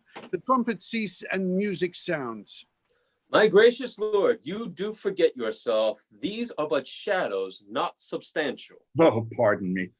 My thoughts are so ravaged with sights of this renowned emperor that in mine arms I would have compassed him. But Faustus, since I may not speak to them to satisfy my longing thoughts at full, let me this tell thee. I've heard it said that this fair lady, whilst she lived on earth, had on her neck a little wart or mole. How may I prove that saying to be true? Your majesty may boldly go and see. Faustus, I see it plain. And in this sight thou better pleasest me than if I gained another monarchy. Away, be gone! Exit show. See, my gracious lord, what strange beast is yon that thrusts his head out at window? Oh, wondrous sight. See, Duke of Saxony, two spreading horns most strangely fastened upon the head of young Benvolio. What, is he asleep or dead? He sleeps, my lord, but dreams not of his horns. The sport is excellent. We'll call and wake him. What ho, Benvolio! Plague upon you, would you let me sleep a while? I blame thee not to sleep much, having such a head of thine own. Look up, Benvolio, 'tis the emperor calls. The emperor where? Ah! My head! Nay, and thy horns hold, 'tis no matter for thy head, for that's armed sufficiently. Why, how now, sir knight? What, hang it by the horns? This is the most horrible. Fie, pulling your head for shame. Let not all the world wonder at you. Holmes, doctor, this is your villainy. Oh, say not so, sir.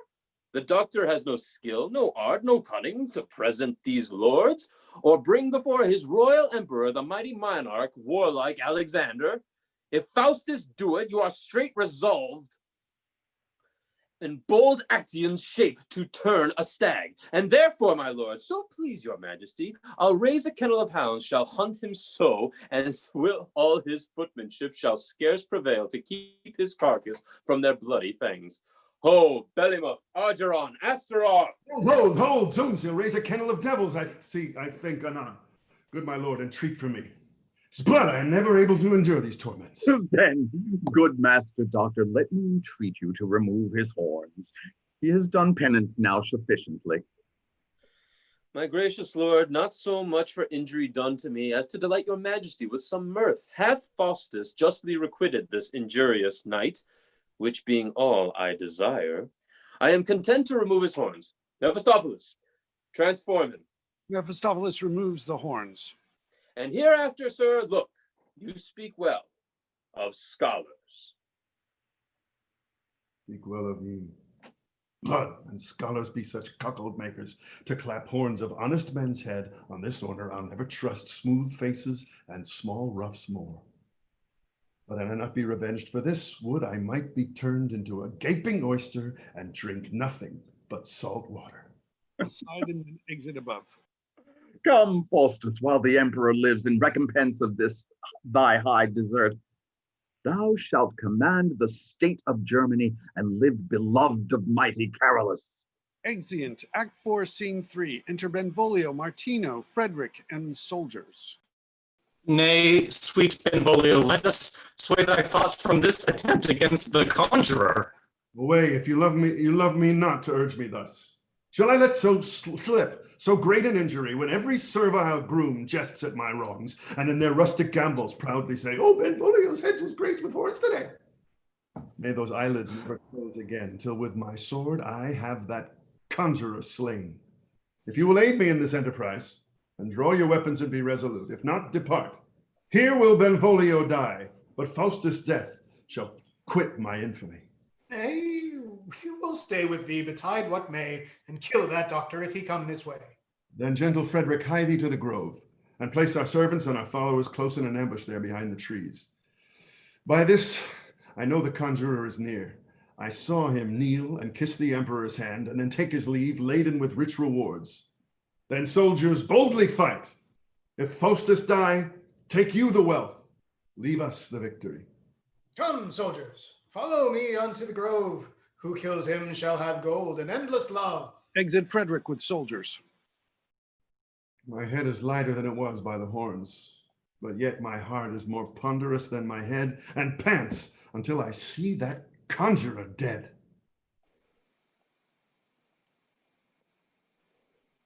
Seem to be having trouble with Martino. Where shall we place ourselves, Benvolio? Here we will stay to bide our first assault. Over that damned hellhound, but in place. Thou soon should see me quit my foul disgrace. Re-enter Frederick. Close, close. The conjurer is at hand, and all alone comes walking in his gown. Be ready then, and strike the peasant down. Mine be that honor then. Now, sword, strike home. For horns he gave, I'll have his head anon. See, he comes. Enter Faustus with a false head. No words. This blow ends all. He'll take hell, take his soul. His body must fall. Dabs Faustus. Oh! Groan you, master doctor. Break his heart, may his heart with groans. Dear Frederick, see, thus I will end his griefs immediately. Strike with the willing hand. Benvolio strikes off Faustus's head. His head is off. The devil's dead. The Furies now may laugh. Was this that stern aspect, that awful frown, made the grim monarch of infernal spirits tremble and quake at his commanding charms? Was this that bandit head who conspired Benvolio's shame before the emperor? Aye, that's the head, and there the body lies, justly rewarded for his villainies. Come, let's devise how we may add more shame to the black scandal of his hated name. First on his head, in quittance of my wrongs, I'll nail huge forked horns and let them hang within the window where he yoked me first, that all the world may see my just revenge. What use shall we put his beard to? We'll set it to a chimney sweeper. It will wear out 10 birchen brooms, I warrant you. What shall his eyes do? We'll pull out his eyes, and they shall serve for buttons to his lips, to keep his tongue from catching cold. An excellent policy. And now, sirs, having divided him, what shall the body do?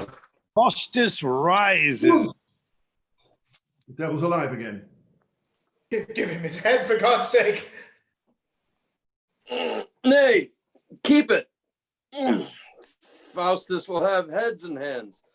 Aye, all your hearts to recompense this deed.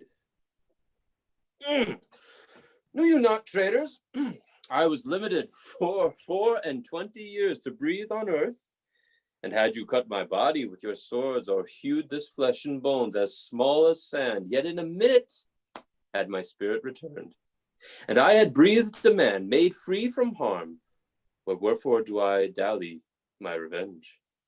Astaroth, Belimoth, Mephistopheles? Enter Mephistopheles and other devils.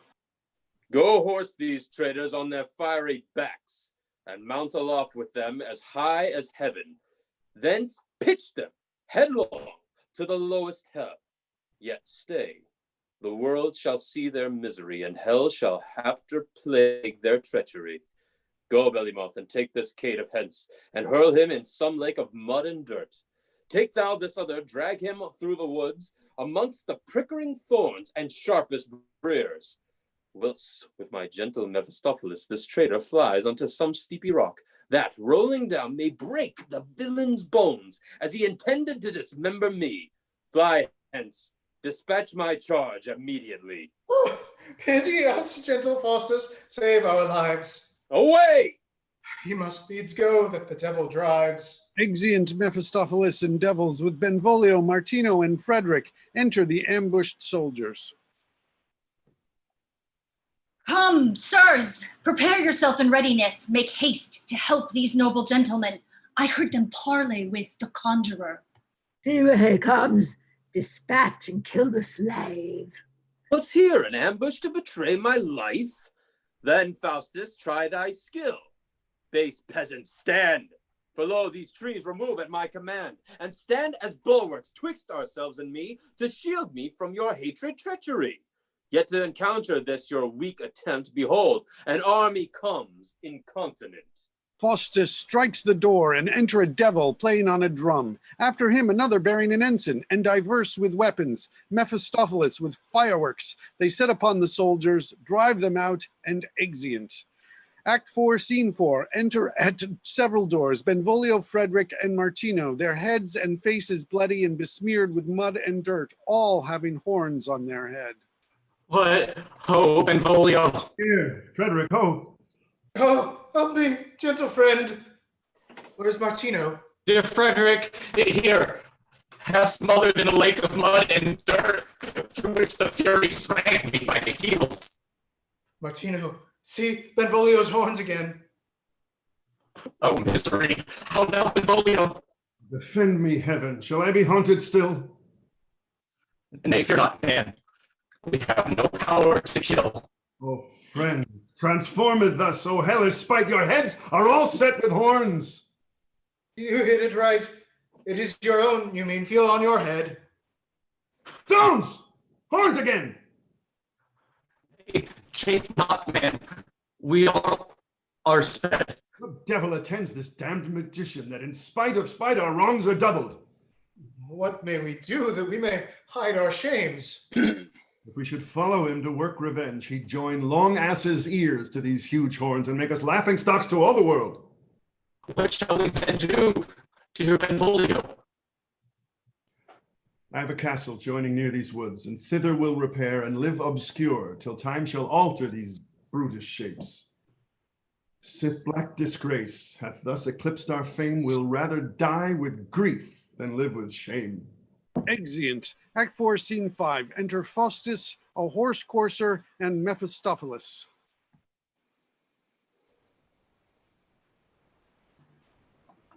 Horse courser? Yeah. I beseech your worship, accept these $40. Friend, thou canst not buy so good a horse for so small a price.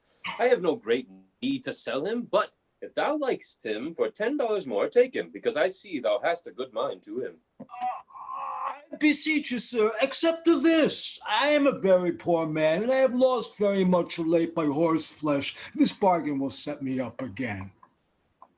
Well, I will not stand with thee. Give me the money. Horse courser gives Faustus the money. Now, sirrah, I must tell you that you may ride him o'er hedge and ditch, and spare him not. But do you hear? In any case, ride him not into the water. How, sir, not into the water? Why, will he not drink of all waters?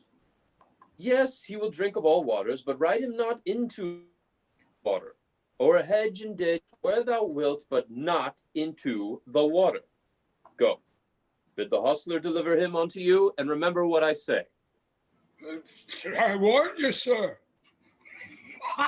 Oh, joyful day! Now am I a made man forever.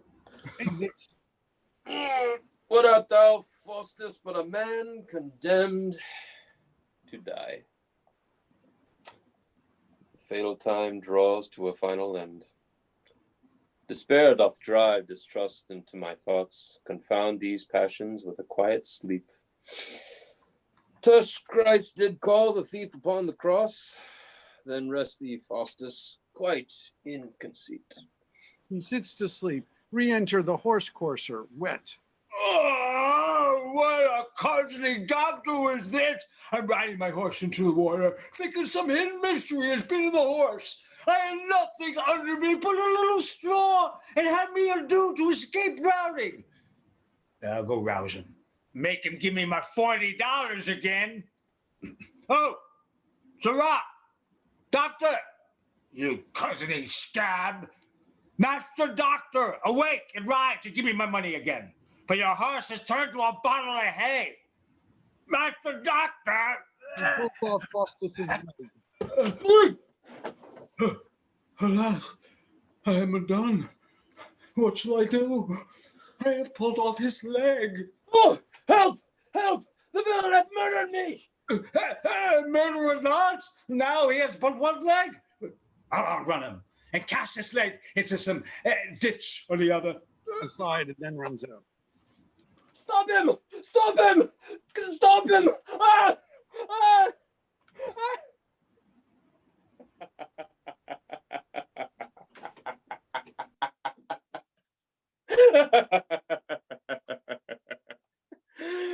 Oh. Faustus hath his leg again. And the horse courser a bundle of hay for his $40.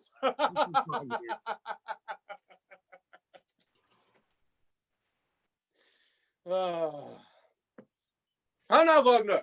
What news with thee? If it please you, the Duke of Vanholt doth earnestly entreat your company, and hath sent some of his men to attend you with provision fit for your journey. The Duke of Vanholt's an honorable gentleman, and one to whom I must be no niggard for my cunning. Come, away. Exeunt. Act 4, Scene 6. Enter Robin, Dick, the horse courser, and a carter. Come, my masters, I'll bring you to the best beer in Europe. What-o, hostess! I thought I was Carter. I'm supposed to be Carter. Come, my masters, I'll bring you to the best beer in Europe. What ho, hostess, where be these whores? Enter hostess. Oh no, what like you? What, my old guest? Welcome. Dear Dick, dost thou know why I stand so mute? No, Robin. Whyest? I'm 18 pence on the score, but say nothing. See if she forgot me. Who's this that stands so solemnly by himself? What, my old guest? Oh, hostess, how do you do? I hope my score stands still. Hey, there's no doubt of that, for methinks you make no haste to wipe it out. Why, hostess, I say, fetch us some beer. You shall presently. Look up into the hall there. Ho! Exit. Drink is presently brought in. Come, sirs, what shall we do now till mine hostess comes? Marry, sir, I'll tell you the bravest tale, how a conjurer served me. You know Dr. Faustus. Faustus. Aye, a plague take 'em. Here's someone as had cause to know him. Did he conjure thee too? I'll tell you how he served me. As I was going to Wittenberg the other day with a load of hay, he met me and asked me what he should give me for as much hay as he could eat. Now, sir, I thinking that a little would serve his term, had him take as much as he would for 3 farthings. So he presently gave me my money and fell to eating. And as I am a cursed man, he never left eating till he had ate up all my load of hay. Oh, monstrous. Load of hay? Yes, and that may be for. I've heard one of them has eaten a load of dogs. Now, sir, you shall hear how villainously he served me. I went to him yesterday to buy a horse of him, and he would by no means sell him under $40. So, sir, because I knew him to be such a horse as would run over hedge and ditch and never tire, I gave him his money.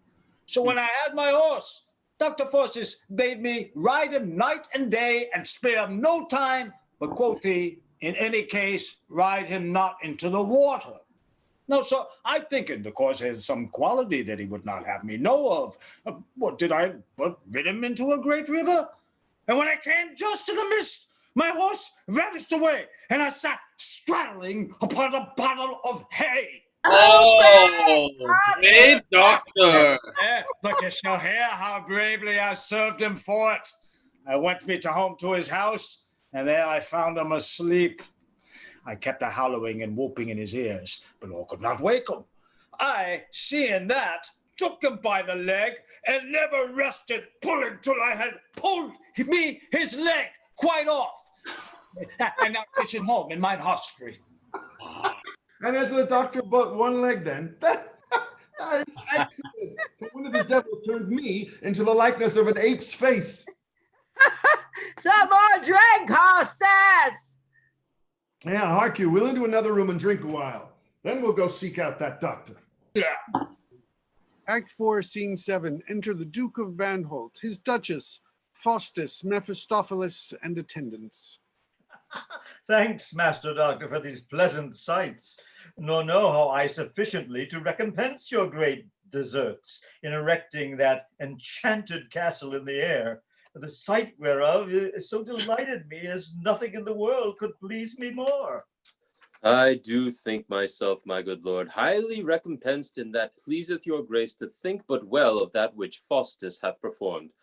But gracious lady, it may be that you have taken no pleasure in those sights. Therefore, I pray you tell me, what is the thing you most desire to have? Be it in the world, it shall be yours. I have heard that great-bellied women do long for things are rare and dainty.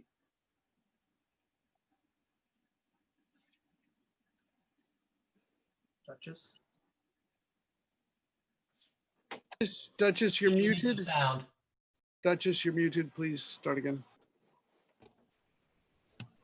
True Master Doctor, and since I find you so kind, I will make known unto you what my heart desires to have. And were it now summer, as it is January, a dead time of the winter, I would request no better meat than a dish of ripe grapes. This is but a small matter. Go, Mephistopheles, away. Exit Mephistopheles. Madam, I will do more than this for your content. Re-enter Mephistopheles with grapes. Here now, taste you these. They should be good, for they come from a far country, I can tell you. Makes me wonder more than all the rest, that at this time of the year, when every tree is barren of his fruit, from whence you had these ripe grapes. Please it your grace, the year is divided into 2 circles of the whole world, so that when it is winter with us, in the contrary circle, it is likewise summer with them, as in India, Saba, and such countries that lie far east, where they have fruit twice a year, from whence by means of a swift spirit that I had these grapes brought, as you see. And trust me, they are the sweetest grapes that e'er I tasted. The clowns bounce at the gate within. Rude disturbers have we at the gate. Go, pacify their fury, set it open, then demand of them what they would have. They knock again and call out to talk with Faustus. Masters, what a coil is there? What is the reason you disturbed the Duke? We have no reason for it. Therefore, a fig for him. Saucy varlets, dare you be so bold? I hope so. We have wit enough to be more bold and welcome. It appears so. Pray, be bold elsewhere and trouble not the Duke. What would they have? They are quite out to speak with Dr. Faustus.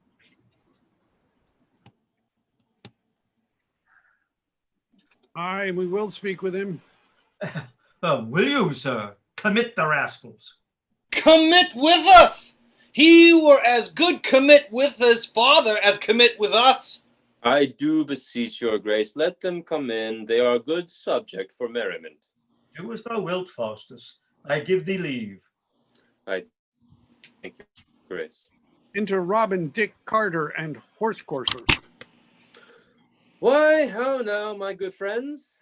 Faith, you are too outrageous, but come near. I have procured your pardons. Welcome all. Nay, sir, we will be welcome for our money, and we will pay for what we take. But oh, give us half a dozen beers here, and be hanged. Nay, hark you, can you tell me where you are? Aye, Barry, can I? We on to heaven. I bet. Sir Saucebox know you in what place? Aye, the house is good enough to drink in. Zounds, fill us some beer. Or break all the barrels in the house and dash out all your brains with your bottles. Be not so furious. Come, you shall have beer. My lord, beseech you, give me leave a while. I'll gauge my credit, 'twill content your grace. With all my heart, kind doctor, please thyself. Our servants and our courts at thy command. I humbly thank your grace. Then fetch some beer. Aye.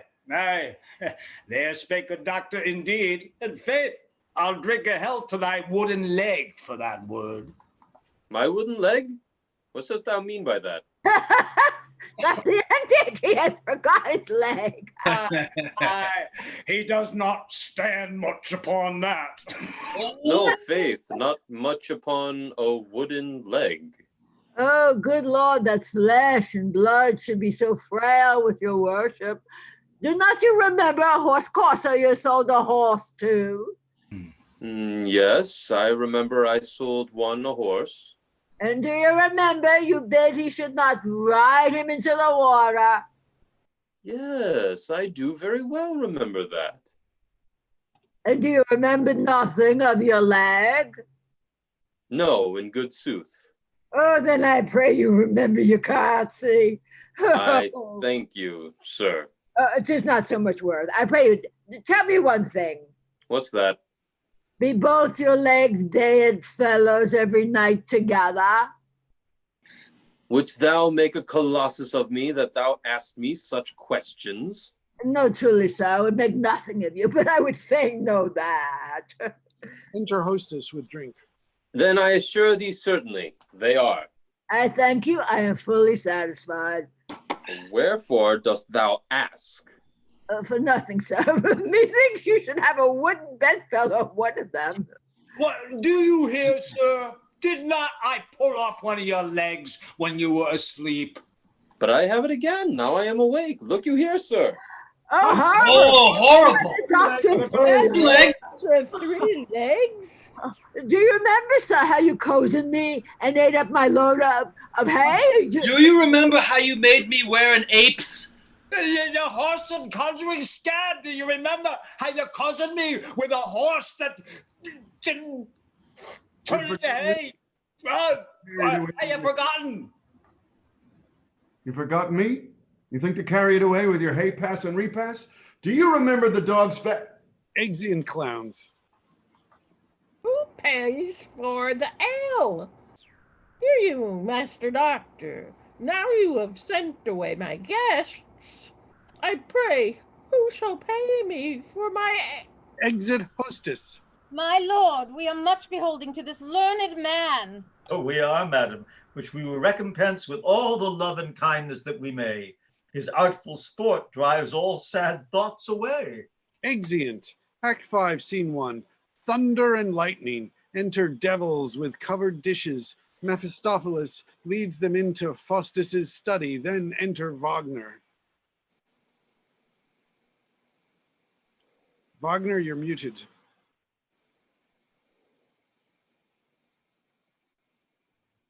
Sorry. I think my master means to die shortly. He has made his will and given me his wealth, his house, his goods, and store of golden plate, besides 2,000 ducats ready coin. I wonder what he means. If death were nigh, he would not frolic thus. He's now at supper with the scholars, where there's such belly cheer as Wagner in his life ne'er saw the like. And see where they come. Belike the feast is ended. Exit. Enter Faustus, Mephistopheles, and 2 or 3 scholars. Master Dr. Faustus, since our conference about fair ladies, which was the beautifulest in all the world, we have determined with ourselves that Helen of Greece was the admirablest lady that ever lived.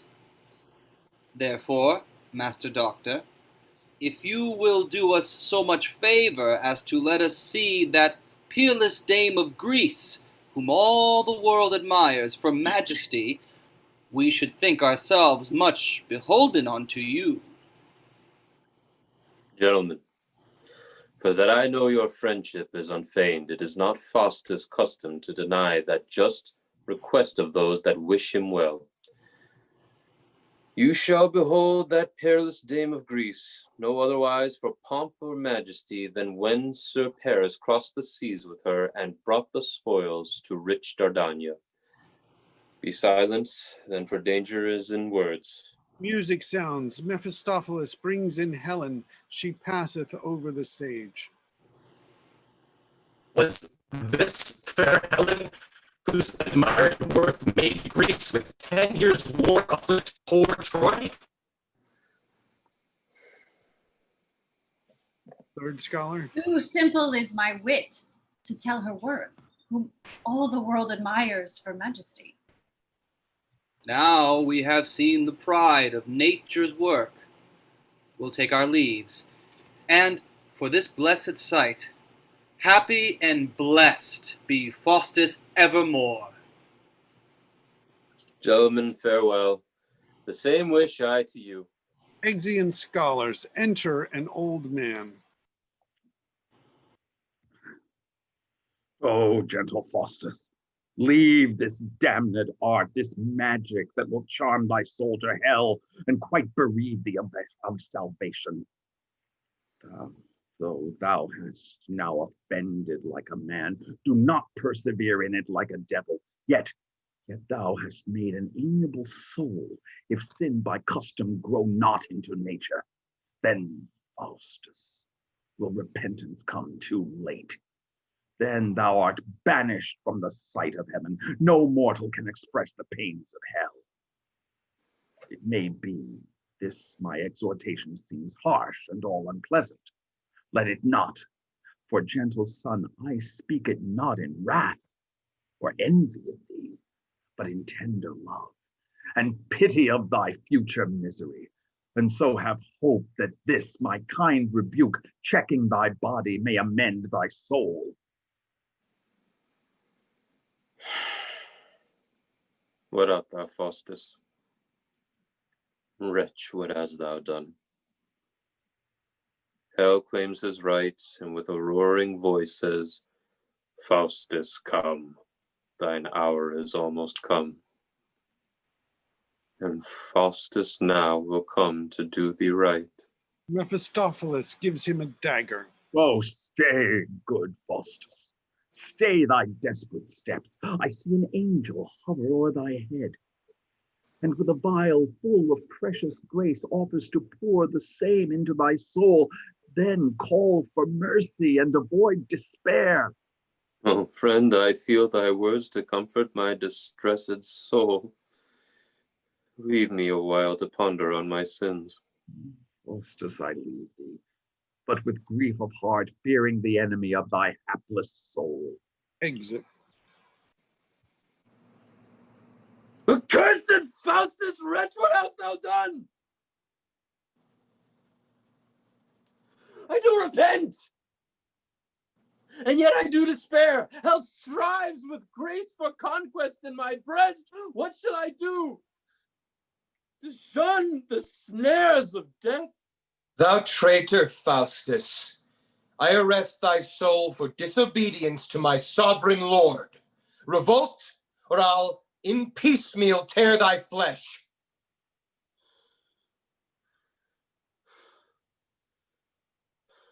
I do repent. I have offended him. Sweet Mephistopheles, entreat thy lord to pardon my unjust presumption. And with my blood, again, I will confirm the former vow I made to Lucifer. Do it then, Faustus, with unfeigned heart, lest greater dangers do attend thy drift.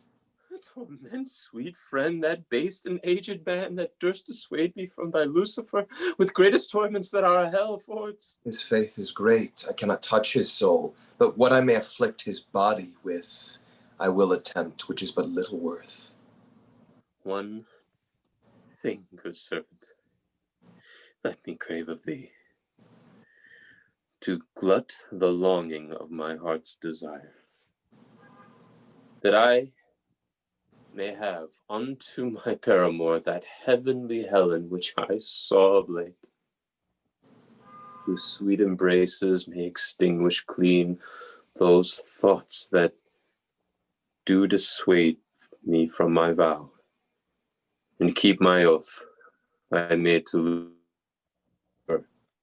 This, or what else my Faustus shall desire, shall be performed in the twinkling of an eye. Re-enter Helen, passing over the stage between two cupids.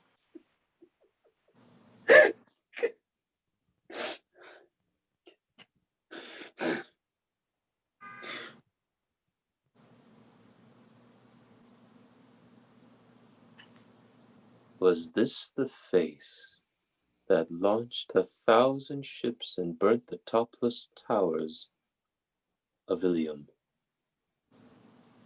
Sweet Helena, make me eternal with a kiss. Kisses her. Her lips suck forth my soul. See where it flies. Come, Helen, come, give me my soul again. Here will I dwell, for heaven is in these lips, and all is dross that is not Helena. I will be Paris, and for love of thee, instead of Troy shall Wittenberg be sacked, and I will combat with weak Menelaus, and wear thy colors on my plumed crest. Yea, I will wound Achilles in the heel, and then return to Helen for a kiss. Oh, thou art fairer than the evening air, clad in the beauty of 1,000 stars. Brighter art thou than flaming Jupiter when he appeared to hapless Semele, more lovely than the monarch of the sky in wanton Arethusa's azure arms, and none but thou shalt be my paramour. Exeunt. Act 5, Scene 2. Thunder. Enter Lucifer, Beelzebub, and Mephistopheles.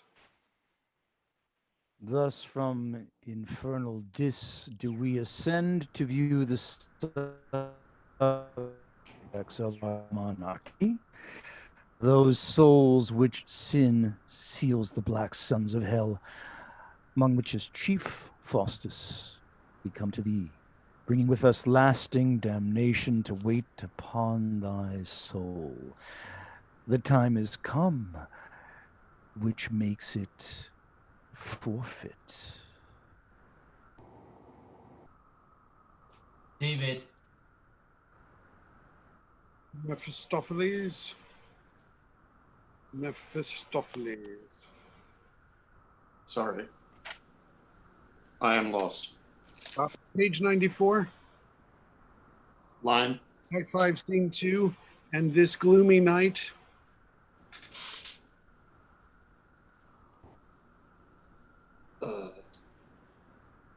Act 5, Scene 2. Yeah, give me. Yes, I hear you. Okay, sorry.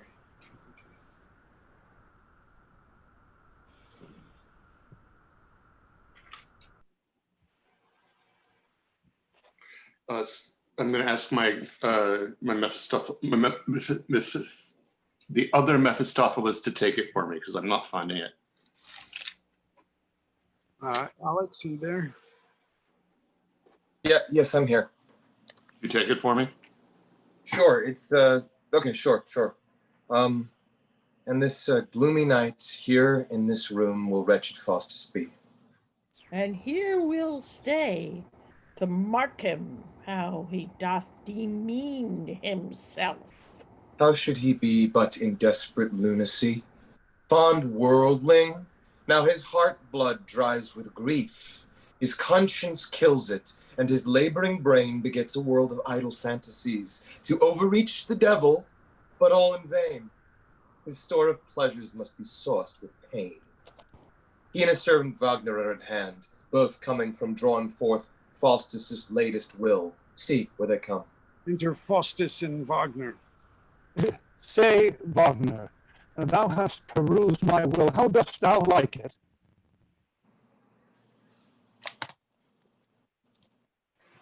Wagner? Wagner, Robert, are you there? I didn't think I... Somebody read. Sir, when so wondrous well as in all humble duty I do yield my life and lasting service to for your love. Gramercy, Wagner. Enter scholars. Welcome, gentlemen. Exit Wagner. Now, worthy Faustus, methinks your looks are changed. Oh, gentlemen. What ails Faustus? Ah, my sweet chamber fellow, had I lived with thee, then had I lived still, but now must die eternally. Look, sir, comes he not? Comes he not? Oh, my dear Faustus, what imports this fear? Is all our pleasure turned to melancholy? He is not well with being over solitary. If it be so, we'll have physicians, and Faustus shall be cured. 'Tis but a surfeit, sir, fear nothing. A surfeit of deadly sin that hath damned both body and soul.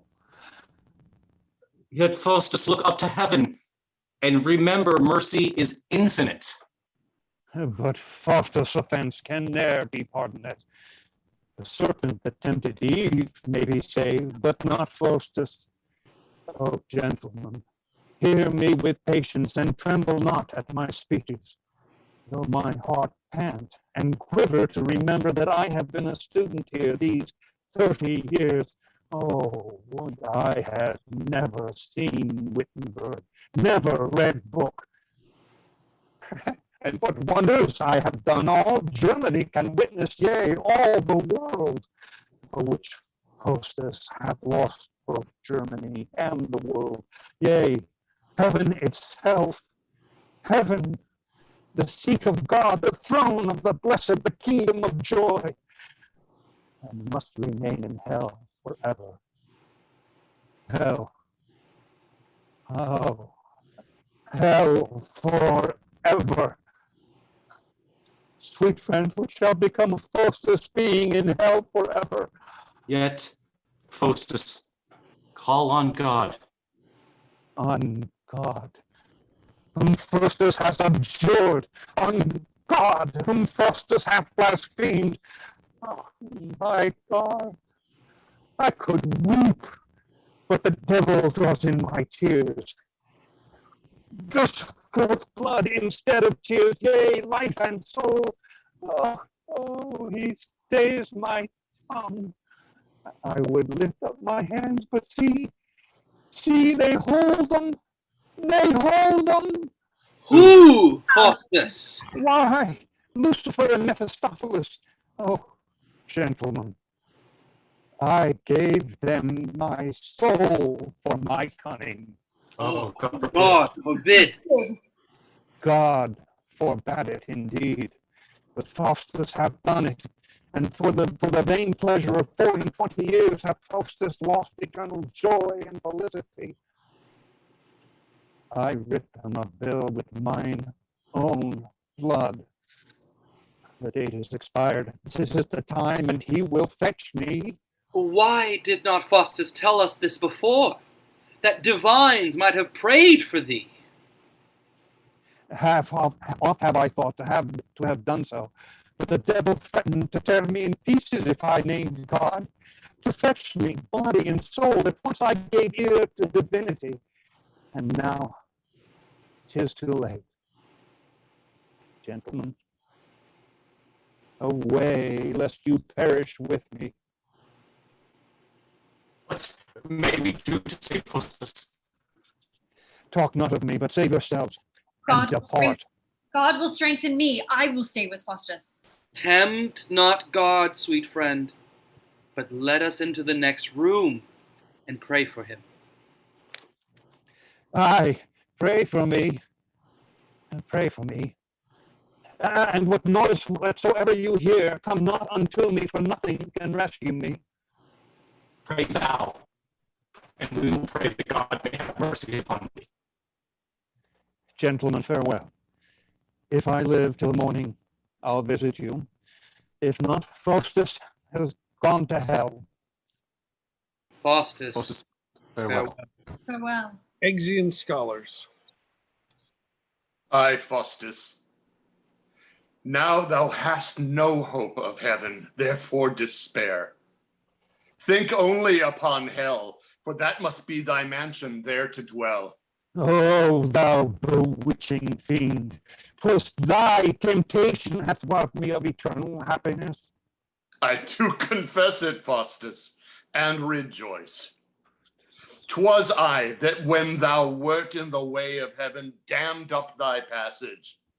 When thou tookst the book to view the scriptures, then I turned the leaves and led thine eyes. What, weep'st thou? 'Tis too late. Despair. Farewell. Fools that will laugh on earth must weep in hell.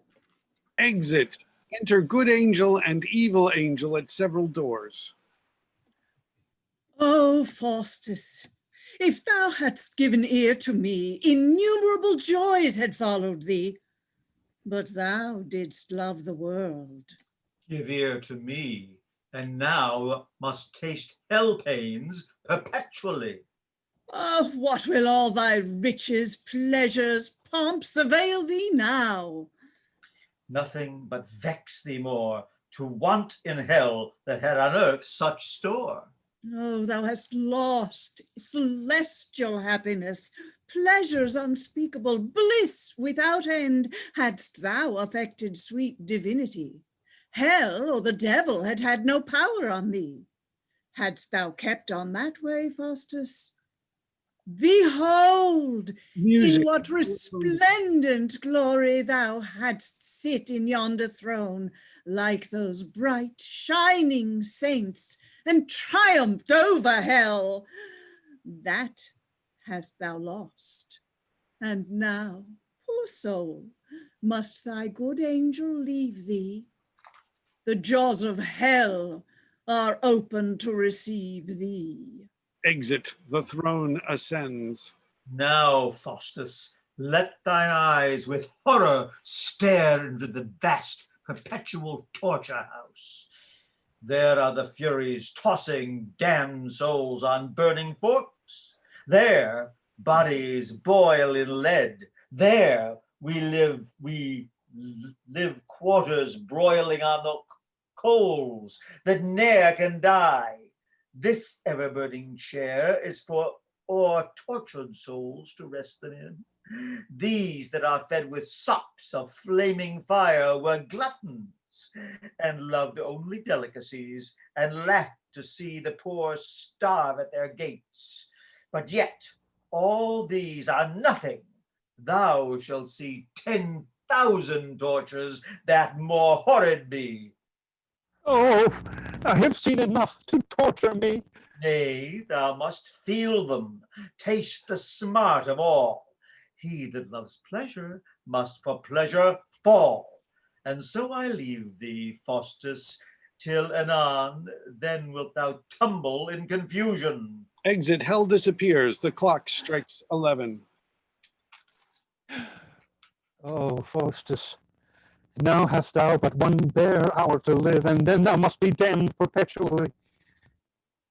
Stand still, you ever-moving spheres of heaven, that time may cease and midnight never come. Fair nature's eye, rise, rise again and make perpetual day. Or let this hour be but a year, a month, a week, a natural day, that Faustus may repent and save his soul. Oh, lente curite, noctus equi. The stars still move. Time runs. The clock will strike. The devil will come, and Faustus must be damned. Oh, I'll leap up to heaven. Who pulls me down? See where Christ's blood streams in the firmament. One drop of blood will save me. Oh, my Christ! And not my heart for naming of my Christ. Yet I will call on him. Oh, spare me, Lucifer! Where is it now? It's gone. And see, a threatening arm, an angry brow, mountains and hills. Mountains and hills, come and fall on me and hide me from the heavy wrath of heaven. No, then I will headlong run into the earth. Gape, earth! Oh no, it will not harbor me. You stars that reigned at my nativity, whose influence hath allotted death and hell, now draw up Faustus like a foggy mist into the entrails of young laboring clouds, that when you vomit forth into the air, my limbs may issue from your smoky mouths, but let my soul mount and ascend to heaven. The clock strikes the half hour. Oh, half the hour is past. 'Twill all be past anon. Oh, if my soul must suffer for my sin, impose some end to my incessant pain. Let Faustus live in hell 1,000 years, 100,000, and at last be saved. No, end is limited to damned souls. Why wert thou not a creature wanting soul? Or why is this immortal that thou hast? Oh, Pythagoras' metempsychosis, were that true, this soul should fly from me, and I be changed into some brutish beast. All beasts are happy, for when they die, their souls are soon dissolved in elements, but mine must live, still to be plagued in hell. Cursed be the parents that engendered me. No, Faustus, no. Curse thyself. Curse Lucifer that hath deprived thee of the joys of heaven. The clock strikes 12. It strikes. It strikes. And our body turns to air. Oh, Lucifer will bear thee quick to hell. Oh, our soul be changed into small water drops, and it fall into the ocean, there be found. Thunder, enter devils. Oh, mercy, heavens! Look not so fierce on me. Adders and serpents, let me breathe a while. Ugly hell, deep not. Come not, Lucifer. I'll burn my books. Oh, Mephistopheles! Exeunt devils with Faustus. Act 5, Scene 3. Enter scholars. Come, gentlemen, let us go visit Faustus, for such a dreadful night was never seen, since the first the world's creation did begin. Such fearful shrieks and cries were never heard. Pray heaven the doctor have escaped the danger. Oh, help us, heaven. See, here are Faustus' limbs, all torn asunder by the hand of death. The devils whom Faustus served have torn him thus. For twixt the hours of 12 and 1, methought I heard him shriek and call aloud for help, at which self-time the house seemed all afire with dreadful horror of these damned fiends. Well, gentlemen, though Faustus and be such as every Christian heart laments to think on, yet, for he was a scholar, was admired for wondrous knowledge in our German schools, will give his mangled limbs due burial, and all the students clothed in mourning black shall wait upon his heavy funeral. Exeunt. Enter chorus.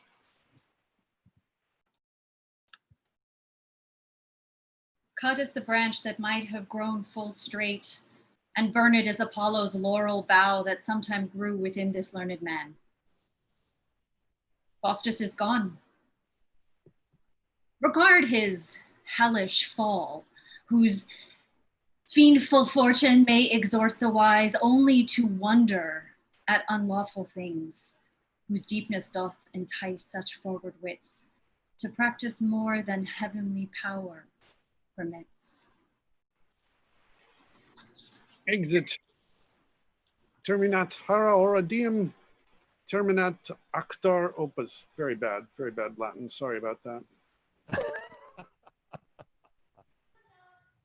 Thank you all very much. Excellent job. Well done, everybody. Thank you. Thank you so much. Thank you very much, everybody. Yes. For putting this together. Thank you all for Thank your you, Stephen. work. It does get My pleasure. You were my pleasure. And we got through it and made sense of it. My apologies for the Amen. interruption at the ending. We blew a fuse in the apartment. I got locked out and I had to come back in. You blew a fuse? Yeah. Michael. Yeah. Time this has happened. What have I told you about blowing fuses? I know, man. It must be the psychedelic We background. always say that. One job. How do you like the background? This one for the background.